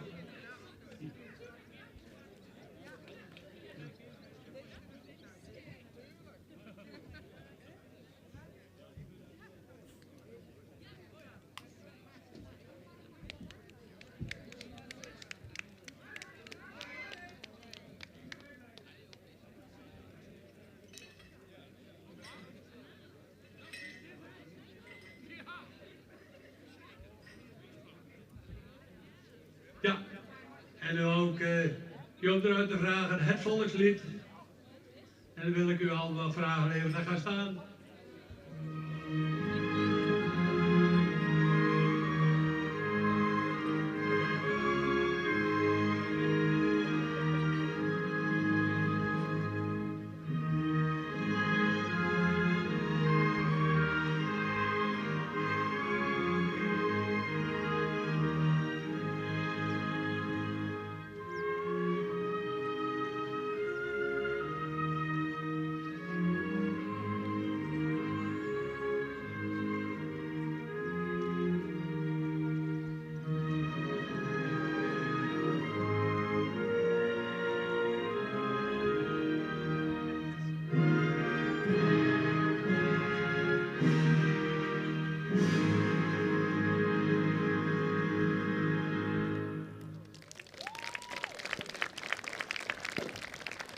Altijd een geweldig moment, emotioneel moment. Het volkslied voor de kampioen en de reservekampioen. Terwijl de champagnekurken mij om de oren vliegen. Eigenaren, gefeliciteerd. Genieten van deze prachtige merries.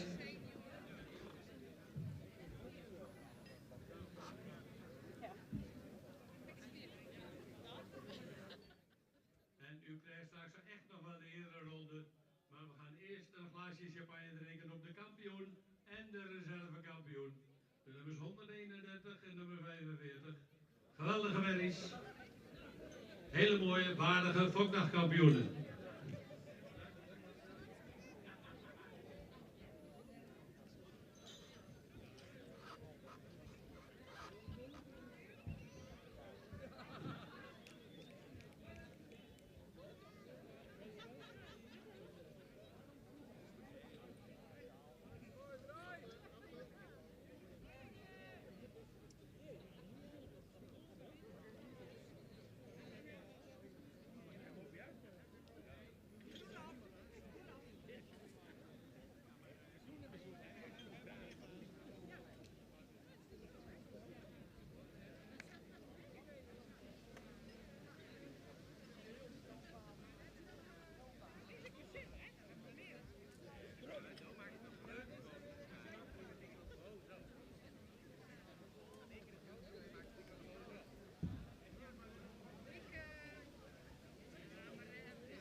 Ja, de felicitaties zijn uitgewisseld, de champagne heeft gevloeid en dan denk ik dat het echt tijd is voor de ereronde voor de kampioen nummer 131 en de algemene reservekampioen nummer 45.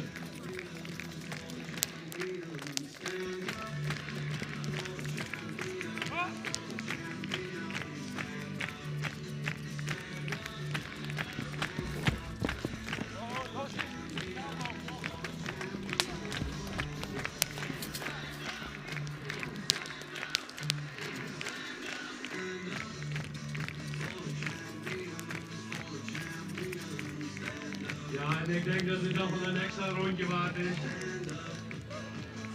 Oh, jongens, hij is zelf al bezig aan zijn tweede ereronde.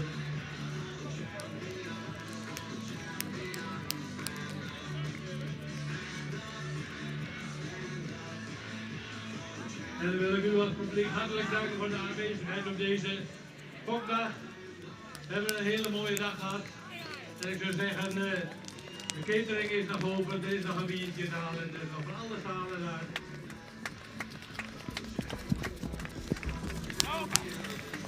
Roelof Martens, kom er even bij.